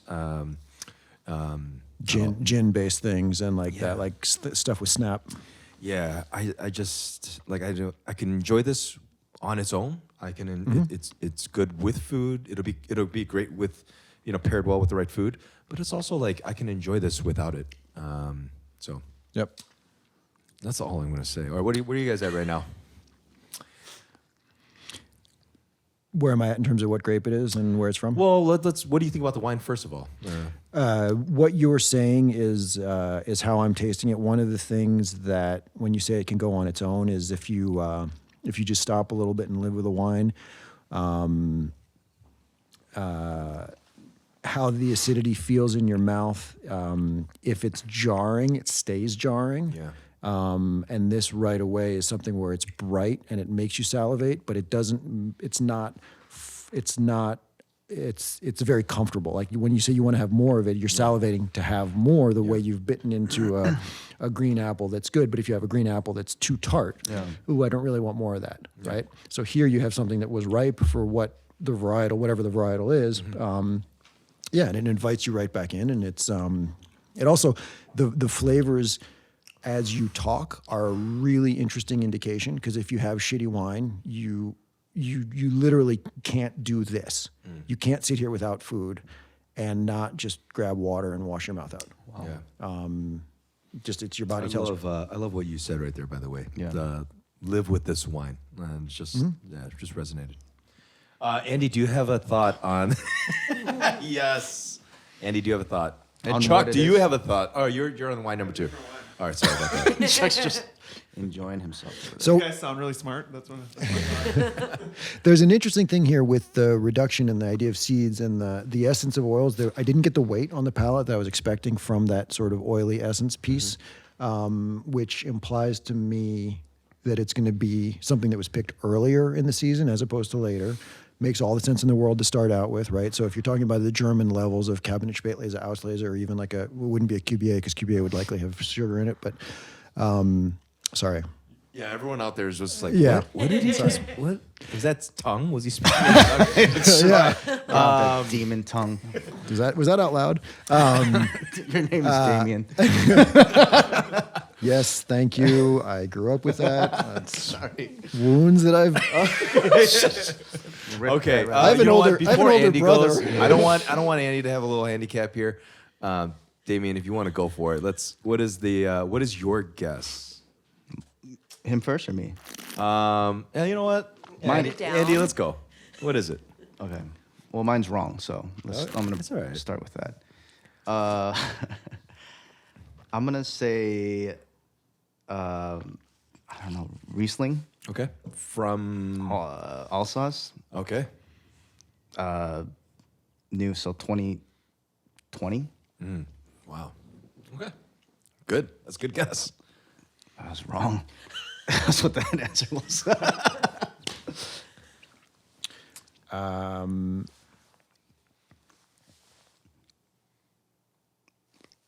I am going to, because my head is bouncing between a few things, and because as I mentioned, I'm about to go to Austria, I'm going to go with a Gemischtresatz, which is a mix of different grapes, a young version. You can have a lot of those grapes in there. I don't think it's a straight Riesling, and I don't get pure Gruner immediately. Gruner was my strong bet, but I feel like there's something that's a little bit more layered to it. It doesn't quite have the weight of Gemischtresatz, but I'm going to go Austrian Gemischtresatz, and it's young as well, 2019. What is Gemischtresatz? Mixed planting. It's like peasant logic. You plant 20 different white varietals, and then if you have an early hail, the ones that already ripened up are protected. Yeah. And so you get a crop out of the vineyard, if everything flowers at the same time and you have hail or frost or whatever, you can use that whole field. Whereas if you have a mixed planting, things come ripe at different times. And also because of all the fungi and everything else, they are better protected and they're healthier. It's a cool as shit. That is awesome. Yeah. I love that. I love that how they grow mushrooms around to. Mushrooms are everywhere. They're not they're just there. They're They're in the everywhere. soil. You know this Yeah, already. mycelium. They're everywhere. The Mycelium mycelium are is everywhere. They're in this concrete floor. I'm obsessed with mushrooms now. So you want to do the reveal at the end, all three, or is that what you said? Let's just move do- on. No, let's move on. What? You guys have it written down? Gemischtresatz. Let's just. Okay, let's do the reveal. Andy can't wait. He's I just want to know. yeah. I will let you guys know. Oh, it's fucking full. I forgot. All right. So wine number 1 was Dog Point Vineyard Sauvignon Blanc. This is Marlborough, Yep. 2021. That was the first one. Did I say Sauvignon Blanc on the way Yeah. through? Because that was the thing I was looking for. The Sauvignon Blanc. I'm surprised by the grip of that. That's kudos to them. Cool. Yeah. And That petrol threw me off in the beginning. the petrol. Mm. Yeah. Yep. Okay, Told going on to wine number 2. This is what you guys have. Dequan, are you going to join in on here? All right. Just right off the bat, I know you kind of jumped into this earlier, but maybe we can give the listeners a little insight on what this looks like, because very different from wine number 1. This is the second white wine of the little flight here. Damien, you want to jump into the color of this thing here? This is a wine where you've had about 3 beers and it's your first trip to the bathroom. Yes. All right. And I hate to say, I have a toddler who's I spend a lot more time looking at pee than a lot of people do. But levels of color, right? Whatever Yeah. you find. And hey, if it makes the people you're tasting with laugh, all the better. So Yeah. this is more politely said. It's interesting because it is a wine that has gold in it, but it is not a vibrant gold. It's a little bit more like there's some more reduction on it. It's a little bit more of the suggestion of brown that you get with apple cider. Not like it's gone. It's just that it's got a little bit more of a brown to it. As sometimes you can get gold that's like bam, like gold flakes. A little bit more orangey. So, You guys smelling this wine before you guys just throw it over the palate? This is. We've been. Yeah. You guys. We've been drinking the whole time. Yeah, you guys have been drinking this one. Okay. So on the nose, Damien, Andy, whatever, one of you guys want to chime in, and I get a little bit of vanilla. yeah. Thank God. Yep. So much pressure right now. There is a vanilla, but it's an interesting thing. It's not It's not seed vanilla. It's vanilla extract, right? There's a thing where there's a little bit of that, again, that like richness of it. Yeah. I mean, I just called Sauvignon Blanc Commistre out, so don't look at me like I know what I'm doing. Like, actually, I guess Angelo knows the wine too, so we can't really. so there is a little bit of the vanilla thing on there that is that starts to make you think about, okay, well then is there oak on it? Like this, if you have a wine that's made in oak barrel, you'll get a little bit more color because you have interaction with oxygen, and it's going to be a little bit darker. Generally, it can be. Wondering about skin contact and what's here, and if it had that. The fruit piece is coming out a little bit more as you sit with it. And it's in the pear crushed orchard fruit realm of things, which is, if you think about, Love that. yeah, I mean, you think about apples and pears and things like that, and it's not the immediately fresh. It is like a little bit crushed, like bruised, sort of a thing.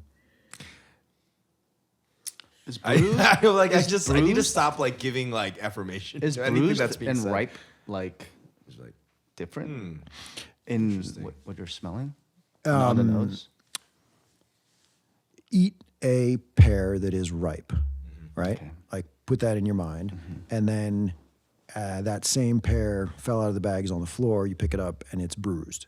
Now it's brown, right? Those cells are broken. They're starting to oxidize. I think naturally you will sort of eat your way around the bruised part. Bruise starts to be oxidized, and that's what it is. And it smells a little bit different. It feels a little bit different. So it's not the same thing, but you can't.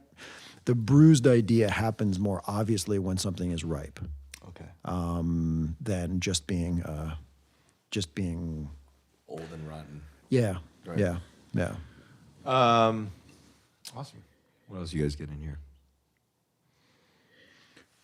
There's a with all of those things, there's definitely a freshness that comes through. It's not at all a tired wine, which sometimes the color can sort of lead you towards, which makes it intriguing, right? Like there's multiple things happening here, which makes it fun to stick your nose back into. I'm just gonna resort to for the rest of the segment. Is tired always bad? That's a diss. So we're clear. Yeah. So yeah. Tired is the opposite of talking about at the start of the meal with that Sauvignon Blanc, where you're gonna like wake up your palate. Tired is just like. Tired is the easiest thing to do in wine because it's talks about oxidation, and it talks about you're losing all of the brightness and the life, and it's just like flat. So. Smells like syrup. Like I'm getting a little like. This is my thing now. What kind of syrup? Yeah, what kind of syrup are you talking about? Like, oh, honey. I get honey. Okay. Sure. That's interesting. Sure. No, I'm sure. I'm just gonna start. I'm just trying to make it. I'm trying to like just second guess you guys the whole time. Like, really? Oh, do you? Yeah. Interesting. This wine? It's I'm getting kind of like, which one are you drinking? I'm getting kind of like a lychee vibe and a little bit of like. Oh shit! It's Chuck over a here. little bit of- Just there's- out I of don't know, left there is- field. There is like a little bit of like a turpentine to it or something, or turpentine or shellac or something. There's like there's a little bit of that in the background of it. Chuck, what's shellac? Shellac is a kind of finish, Andy. It's a certain kind of oil paint, and it's like kind of like the gas describer, but it's a more specific alcohol based. Obvious. Yeah, and that Obviously, so we all so knew that. Sorry. but all of those clues are exactly there, right? Because it's the alcohol-based thing. Vanilla extract is high in alcohol, so there's something here where the alcohol is coming off and the alcohol is volatile. So that's what you're getting. Like if you paint, you paint your garage or something in your garage, you shellacked it, and it's like, whoa, the alcohol is, and it's hard because you want to go right away to say, oh, well, then is it then does that mean that the alcohol is higher? But alcohol integrates into things, and so like you can have higher alcohol wines that don't smell immediately alcoholic, and you can have lower alcohol wines that smell immediately alcoholic because there's volatile stuff coming out that you just sort of feel. By the way, that first wine was 13.5 for. I didn't mention that earlier. Yeah, I would have expected that to be more like 12.5. It didn't. And this is getting a little geeky, but yeah, That's I percentage of alcohol. Yeah, Percentage of alcohol by alcohol. volume. Yeah. I'm so sorry. Dollars. Yes, Yeah. 13.5. Yeah, $13.50. No. Did you like that one, by the way? I didn't even jump into that. I did. It's the style of wine that I like. The higher acid, brighter, cleaner. Are you familiar with Dog Point? I don't. I mean, I know the name. I don't think I've had them. I don't. Oh, interesting. Yeah. Yeah. So. Yeah. Are you guys getting close on? Have we thrown this over the palate yet? No, you guys are still on the nose. No. I did. Okay. That's for. I know you guys were just drinking this. So. Bunch of alcoholics over there. Wow.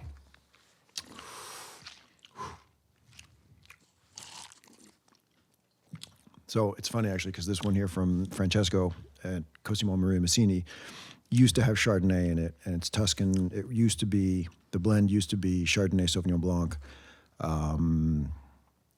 and it makes me think of some of that Chardonnay in it, and that type of blend. If it is Chardonnay, it's a cooler climate Chardonnay, but then you have this interesting thing because cooler climate you wouldn't expect some of the color. The alcohol piece leads you to something a little bit warmer. I don't find the alcohol to be high. It's just something that you get on that combination of vanilla and extract, and then sort of that suggestion of shellac. There's not a lot of mid through the finish in terms of the fruit. It's more structural component things as opposed to the actual fruit going on. Mm-hmm. Any thoughts on the wine? It's acidic. There's acid. Any guesses? I'm gonna. I think it's Old World. I don't know. I'm gonna. No idea. I'm just because he's saying Chardonnay. I'm gonna say Chardonnay. Don't be influenced. Don't be influenced. Yeah. Okay. Chardonnay. But I think I don't know, French, or France. Keeping in mind that this is, and I should have said this earlier. These, sorry. These would be actually, that's why I didn't want to say it, because I feel like I don't want to give too much away here, but so the varietals in the regions are testable on a certified exam. The producers, on the other hand, may not be the most perfectly representations of that particular grape and varietal and region from the region. But does that make sense to you guys? The grape and the region would be testable on a certified exam. Yeah. Okay. So for listeners, that means like there's no spitballs, right? You're not getting a cutter. This picture is following the rules, so to speak. Yeah. And I can speak about that separately because those rules drive me fucking nuts. Which, by the way, on our Perilla Instagram, we started doing a "What am I?" post because we do our staff tasting. Sure. And then I'll put this is what the body is. This is what the flavors are. just like a couple basic information. And like last week we had your wine, incredible, one of my favorite fucking bottles on my list. It was Le Puy, the newest one that you Cool. have. From Lambert, yeah. Fucking love that wine. That's And really good, the 17. I think we had like 6 fucking people that just based on what I just wrote, they fucking nailed it. Cool. Yeah, it was Cool. really cool, and I think we're excited to do more of that. So So that is the grid for somebody listening, right? That's the idea that a wine fits into the right idea. When I say that I have a problem with the grid, my problem is that coming out of the world in France, where I got to meet people like the Lambert who make that wine you're talking about. right. You're growing organically, you're harvesting by hand, and then you make these wines that taste a little bit different than what the larger neighbors might, but the grid is based on the whole appellation, as it should be, right? There's no way to gauge anything if you're not basing on what an appellation makes. But if you're aiming to be at the higher end of the appellation, then you're not going to be in that mid-level thing. And I've had it happen where we've had somms say like, oh, that doesn't taste like, that tastes like, that's not accurate for the grape. And it's like, in your world, but you don't farm anything and you don't make anything. And like, Yeah. so. All right. I'm going to say it's, I don't know, 3 to 5 years. Chablis. Okay, I love. Final answer. Final answer.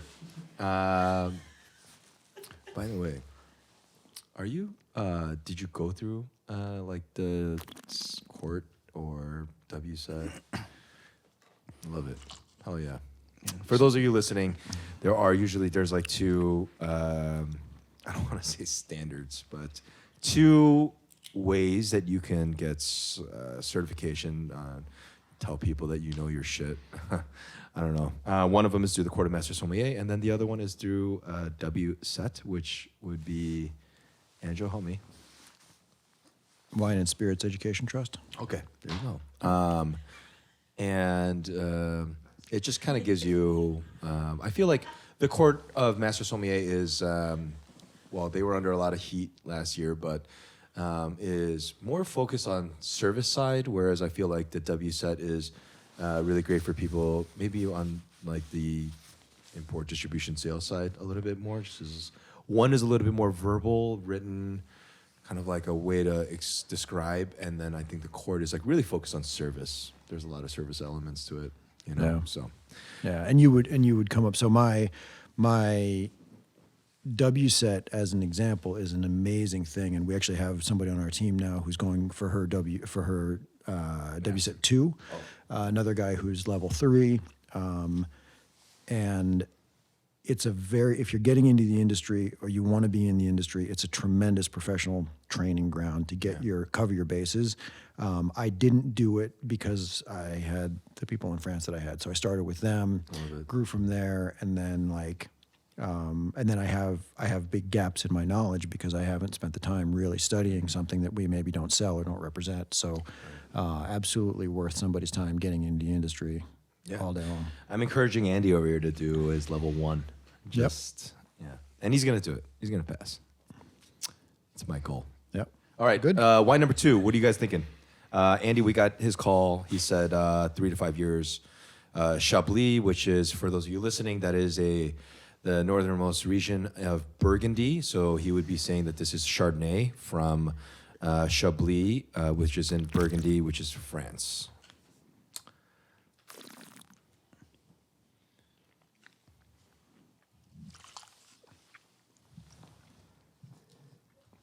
It's my first time tasting with you, by the way, while you're thinking.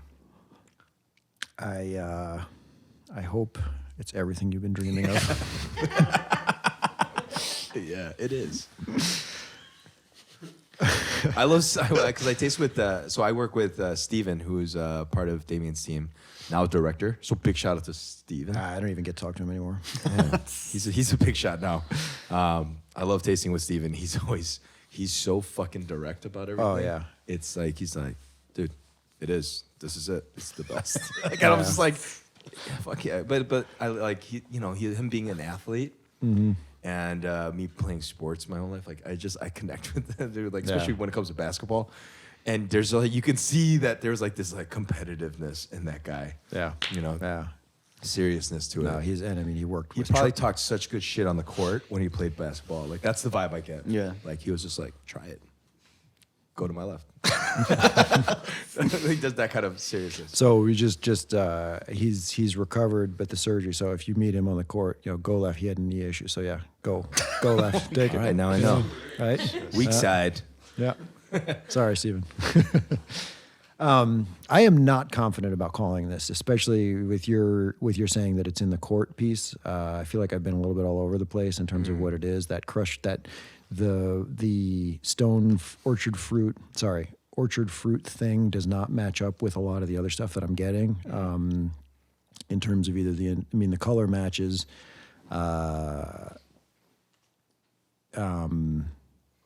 So cooler climate Chardonnay, but that doesn't match the color on it or the alcohol question in terms of some stuff coming off.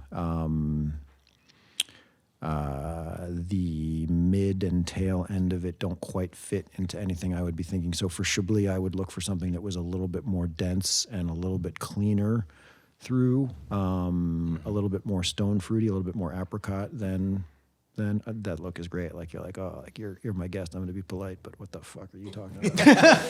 And he's like, it's Chablis. No, I'm just. By the way, looking at it is Tom. 100% going to be Chablis No, now. I'm looking at He's him like- make these looks at. Yeah. I'm like, what is going on? What do you two know? Yeah. Well, we know the wine. That's Yeah, that's what we know. totally. I think we gotta hide the bottle What from do you you next time. know? Oh, dude, I my staff is always like, I tell my staff all the time, I'm not the best at this. My nose is actually not my strength. I've always relied on my palate. My palate never lies to me. Like, so when it comes to structure, I'm like, Angel's got the nose. So she'll blind taste me at home, and I blind taste her, and I feel like her nose is incredible. She will pick up like 23 different nuances of the wine on the nose, where I'm like, cherry, apple, just like, not that made any sense, but I'm like very basic on my nose. But my A window palate into life at home. is where I'm just like, I'm like, when there's acid, the tannin, it's like the structure of the wine that Tells you where you're going. Yeah. that I rely on. So. Yeah. And like flavor profile. Minerality. What are you thinking? I am not thinking anything that I'm confident in with this. What is your gut? Because I feel like Andy, if there's one thing I learned from Andy, he's just like, should have gone with my gut. Yeah. Yeah.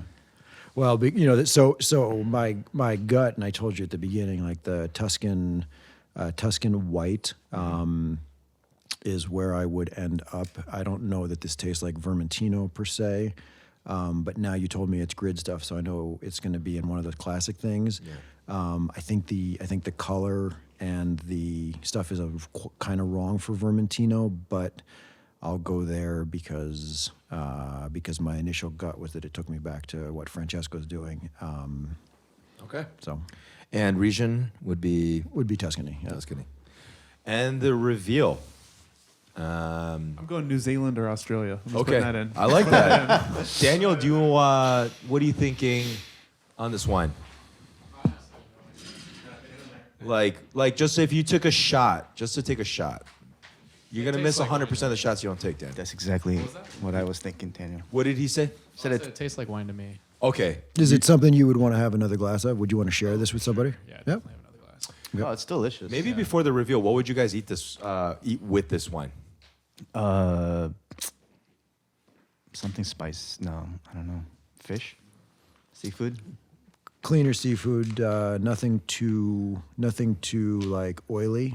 I don't think. It may stand up to a little bit, but not a ton. I like sushi with this wine. Yeah. In fact, a big shout out to Aura Sushi. Yes. A lot of times, DSPS. this wine has made its presence at Aura Sushi in Andersonville with me. So, this is in fact Chenin Blanc. Le Vauclos. Interesting. This is Sauvignon, which is from the producer Nicolas Joly, and this is Chenin Blanc 2015. Interesting. What's the alcohol? Alcohol on the bottle is 14%. Yeah.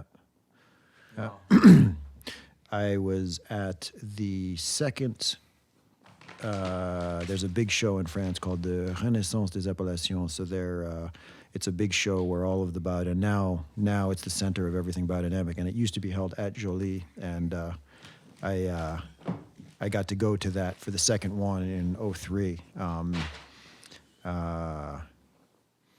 Can you say the name of this place again? So the show is called the Renaissance des Appellations. So it's the rebirth of appellations. The idea that you're going back in deep. The thing that's fun about having lived in France for long as I did is that I can also just say total gobbledygook, and it kind of sounds. It sounds incredibly. That's not soulful. me. That's just French. You sound so French right now. Yeah, French people listening will be like, "Oh God, that hurt." But no, that's cool. That's I mean, Chenin is one of the things. It can smell like orchard fruit, and all of those different pieces, and the acidity it can have. Ask about the alcohol, and if you look at the Coulis de Serran, which is the Joly top label, they went through a period where they were making Chenins that were like 15.5, like. Yeah. So you get some of the alcohol. So I think the shellac and all of that is right on. It's going to be in oak, so kudos there. Yeah. Fun. It's the fun of it. Yes. Awesome. Let's move on to number 3 here. We have our first red wine of the day. Where's it from, though? Which one? This one? So this The red. it's Sauvignon. This is from the Loire Valley. Loire Valley. Okay. Yeah, Sauvignon is an appellation that is only Chenin, and so that's also perfect on the grid for like just Chenin. I gotta say it like you. Say it Say it again? again. Sauvignon. Sauvignon. There's like power in Sauvignon. that. Yeah. And thank you, by the way, for pulling one that I apparently wrote a book about too. You know, I to should've be fair, guessed that. when Damn it. I pulled That's this awesome. off of our He told me he was going to do a Chenin. I didn't even think about that. God. You actually told me on YouTube too. My comment. You I did. But I will be honest. When I pulled this, I was like, I know what I'm doing here. Like this isn't going to be a classique. You Yeah. know, it is Joly. But I was like, the guy wrote the book on Chenin Blanc. I can't give him like a softball. So I do just want to. So there's a grammatical point, and it's a small thing to say, but like you said the as opposed to an e-book. fair enough. And Jancis Robinson would argue that there is a gap between the book and an e-book. Yes. Okay, on to number 3 here. We've got our first red of the day.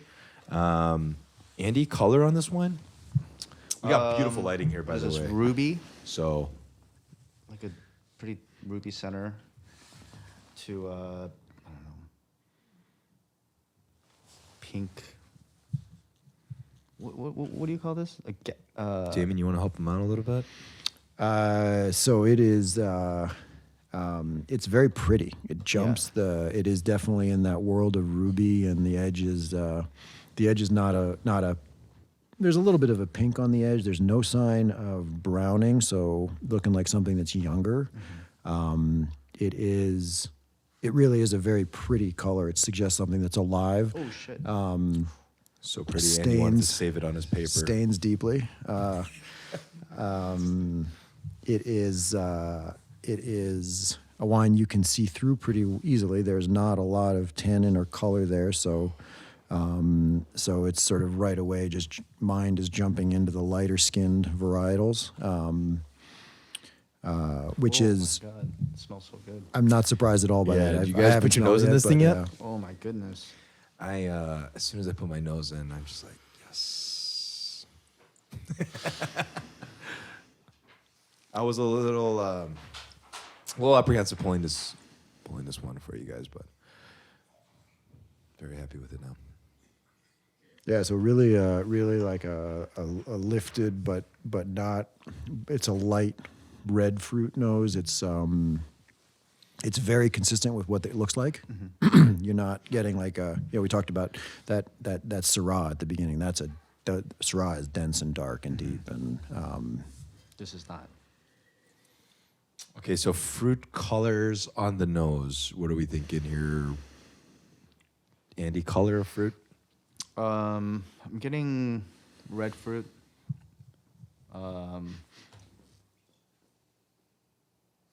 Blue, Do you dark red.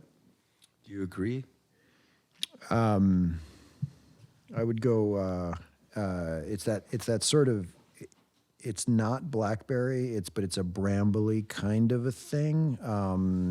A little bit of red. There's something medicinal on it too. There's a little bit of herbal, sort of oregano-y lifted piece, which is sometimes can seed negative, but it's not for me. It's just it's a good component. Oregano is a good call. Yeah. I like that. Or thyme. I don't know. Shout out to episode 1, Kimchi Kids podcast. If they only knew. There's not on this notes of oak. You're not getting barrel. You're not getting those vanilla flavors. So just in terms of thinking about what it is, which is consistent with the color, so you wouldn't expect to look at this and say heavily in terms of new oak anyway.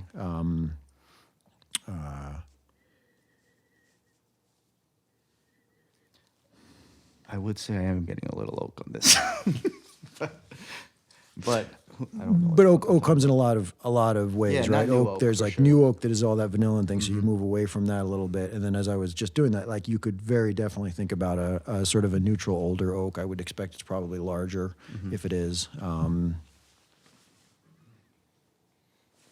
Chuck, what are you thinking on the nose here? I'm kind of like, I can't pick the fruit exactly, but I think it's like a fig or an apricot or something like that. Okay.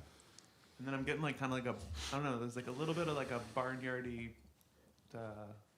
blue cheesy kind of It's your Funk. smell. Okay. Again, there's a little bit of a funk to it that I like. Dan Kwan, do you want to comment on the nose of this wine? I haven't tried that one yet. What are you doing here? I'm drinking for 2 over here. Okay, at least. Congratulations. Okay, right. let's throw this over the palate if you guys are satisfied with what you guys got here. Well, hey Damien, real quick, so you're talking specifics, like right, like the skin of whatever, or like the meat versus the meat of it. What would you say this is like telling you right now, as far as? I love the teamwork. It's like Team Andy and Damien. Come on, let's. I'll play on that team any day.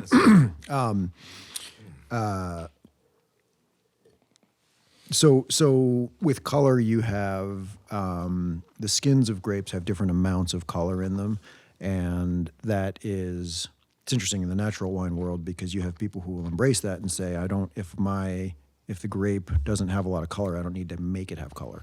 You know, if I ask you to define wine, you probably wouldn't say as an ingredient something called mega purple, which is an additive that makes things darker.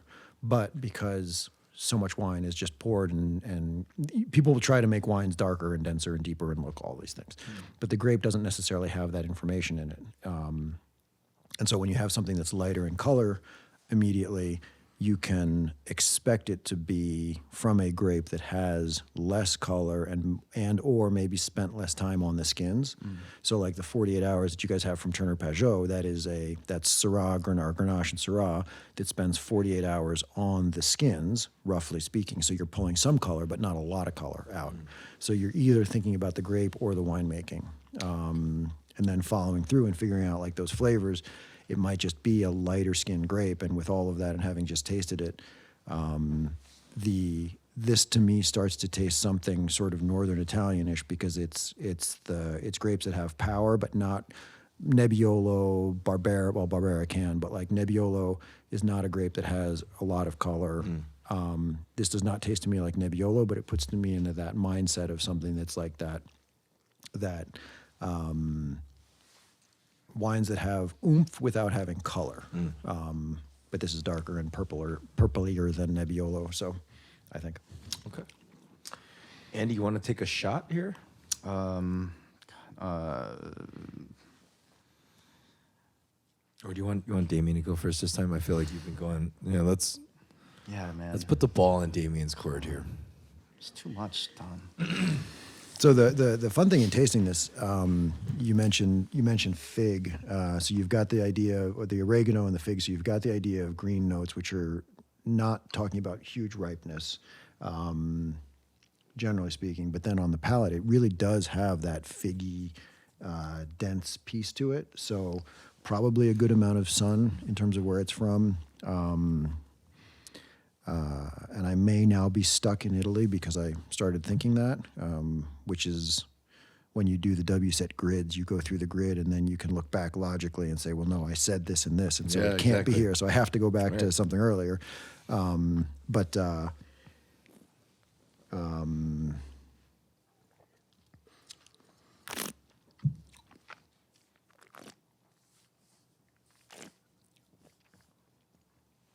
This is interesting. Andy's going through all the red grapes and he's like, no, yes, maybe. Like the 3 grapes that I know. Rotor Cabernet table. Veltliner. Box. All right. So Table. there's an alcohol and a bitterness that moves me back and now, but then you said it fits into the grid. Like I could see guessing Italian varietals grown in California pretty easily. Because it feels like there's a bump in terms of the alcohol in it, but you've also had plenty of hot vintages normally. So I'll finish, it doesn't have the tannin of Barbera. And I think there's too much color for Nebbiolo.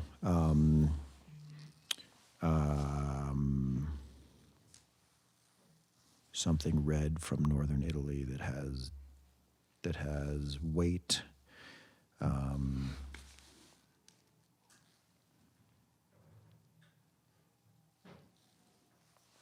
I'm going to come down a little bit south from there, Okay. switch off, and say Abruzzo. So Okay. Montepulciano di Abruzzo. All right. But I don't like that guess, I'm just saying. Andy. I don't know, man. I think it's, for some reason, I think California. I don't know, something. What's a light skin grape in California? Just go with your gut, man. I'm gonna just say Napa Valley. Pinot. Okay. Let's throw you into the Sonoma Pinot camp. Okay. Sonoma. Or I guess I think Napa's on the. Sorry, certified. Sonoma. Yeah, you're good. So we got Pinot and we've got Montepulciano di Montepulciano. Abruzzo, Abruzzo. Okay. The reveal. which I don't Please. like. Not that I don't will like it, say but- this for me on the nose, there is something that stands out for this wine that just through countless hours of tasting this blind, it stands out the most to me. And as soon as I put my nose in it, I just immediately was like, like yogurt. And if you think of yogurt in a red wine, typically it lends you to Zinfandel and it takes you to Sonoma. This is Ridge, Three Valleys, Sonoma County, 2019. Now, this is a blend, obviously, but 73% Zinfandel with some Petit Syrah, some Carignan, and Mataro, and Alicante Boucher as well. But that was our third wine of the day. Cool. I hope you guys enjoyed it, though. I feel like Zin... We're all embarrassed now. I like yogurt. I like yogurt. Yeah, you smell it now as soon as I... It's like one of those things Well, as you soon as said you... you said cheese, so that could be Yeah. like lend to the same kind of like cheesy sour cream. Yeah.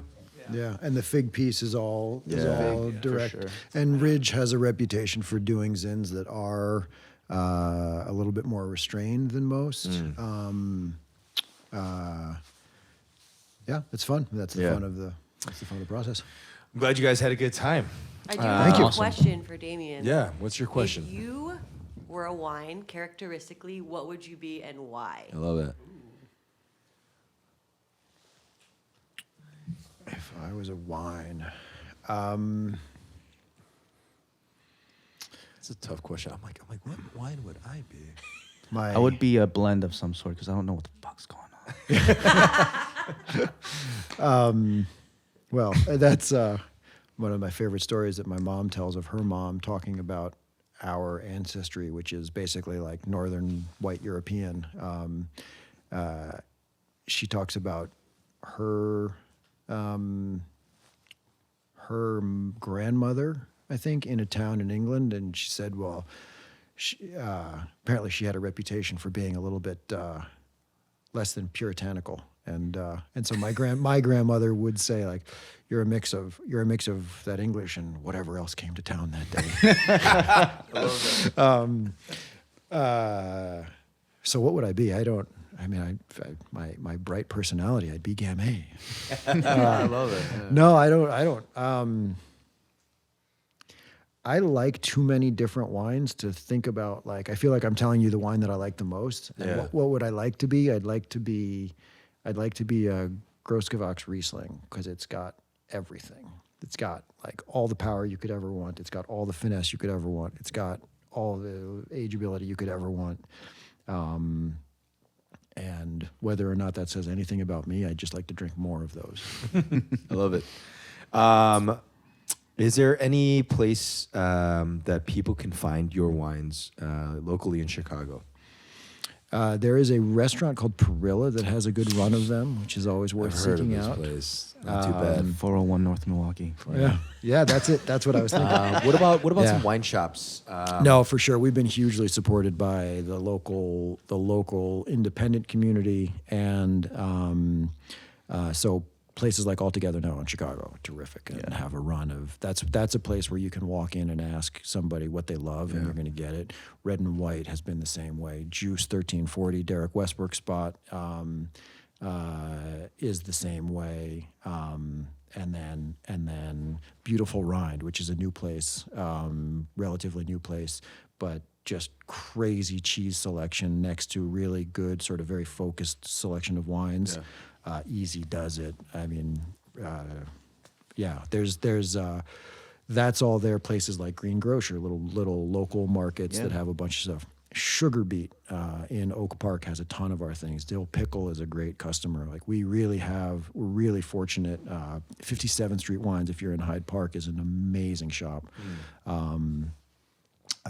We are very fortunate to be supported the way we are with the local wine community. Awesome. Amazing. I love it.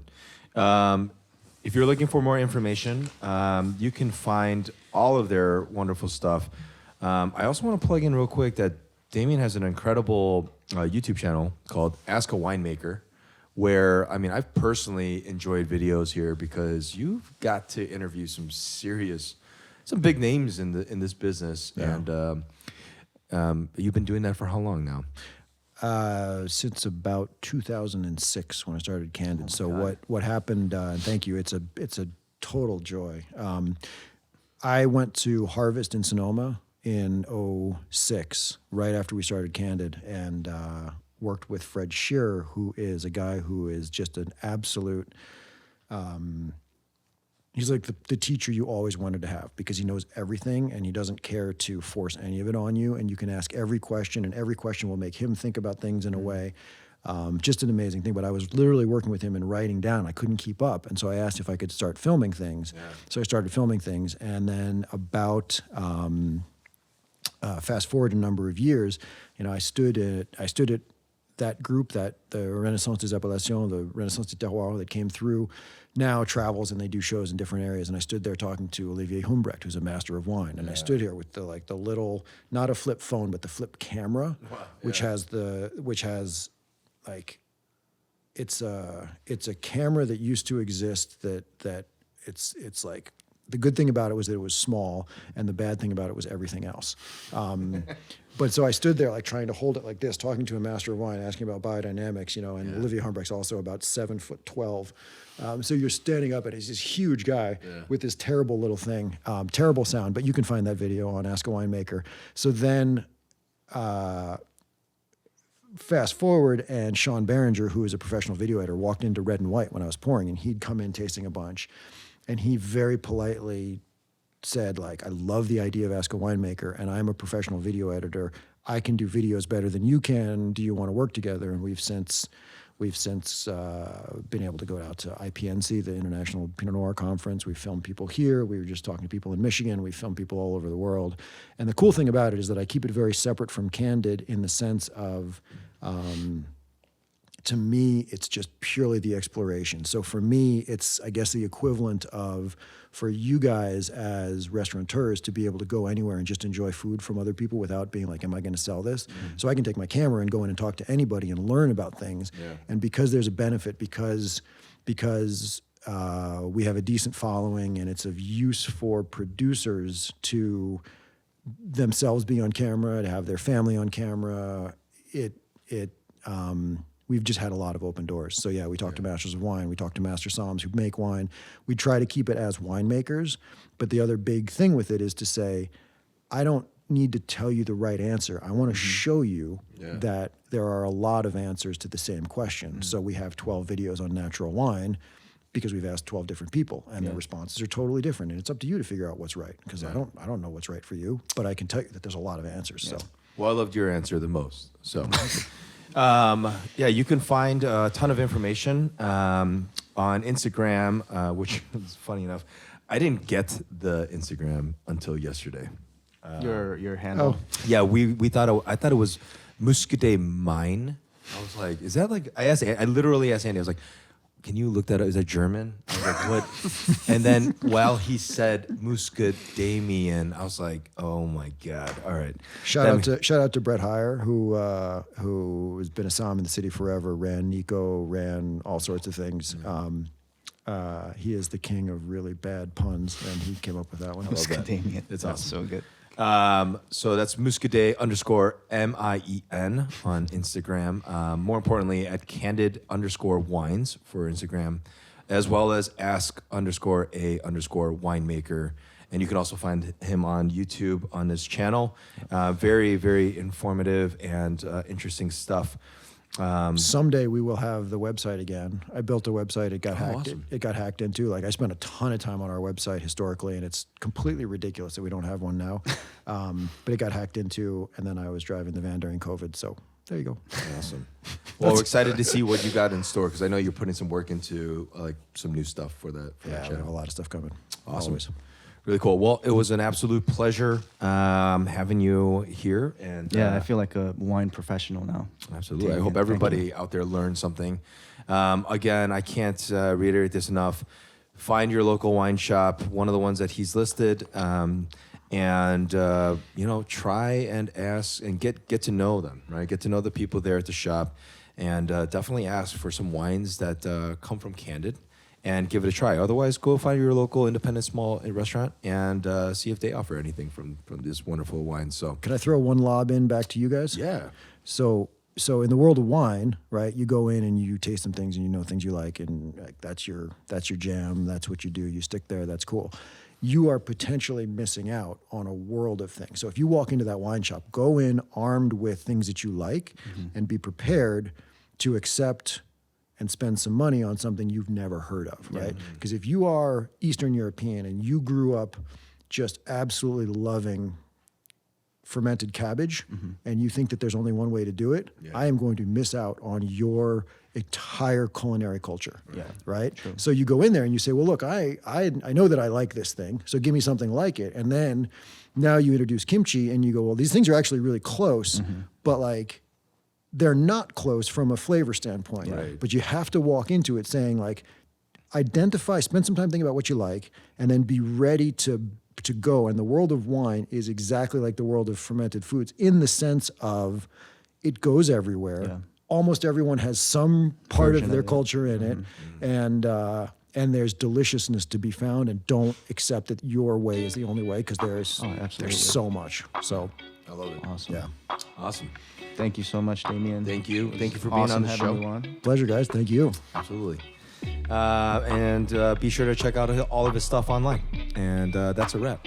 Thanks, guys.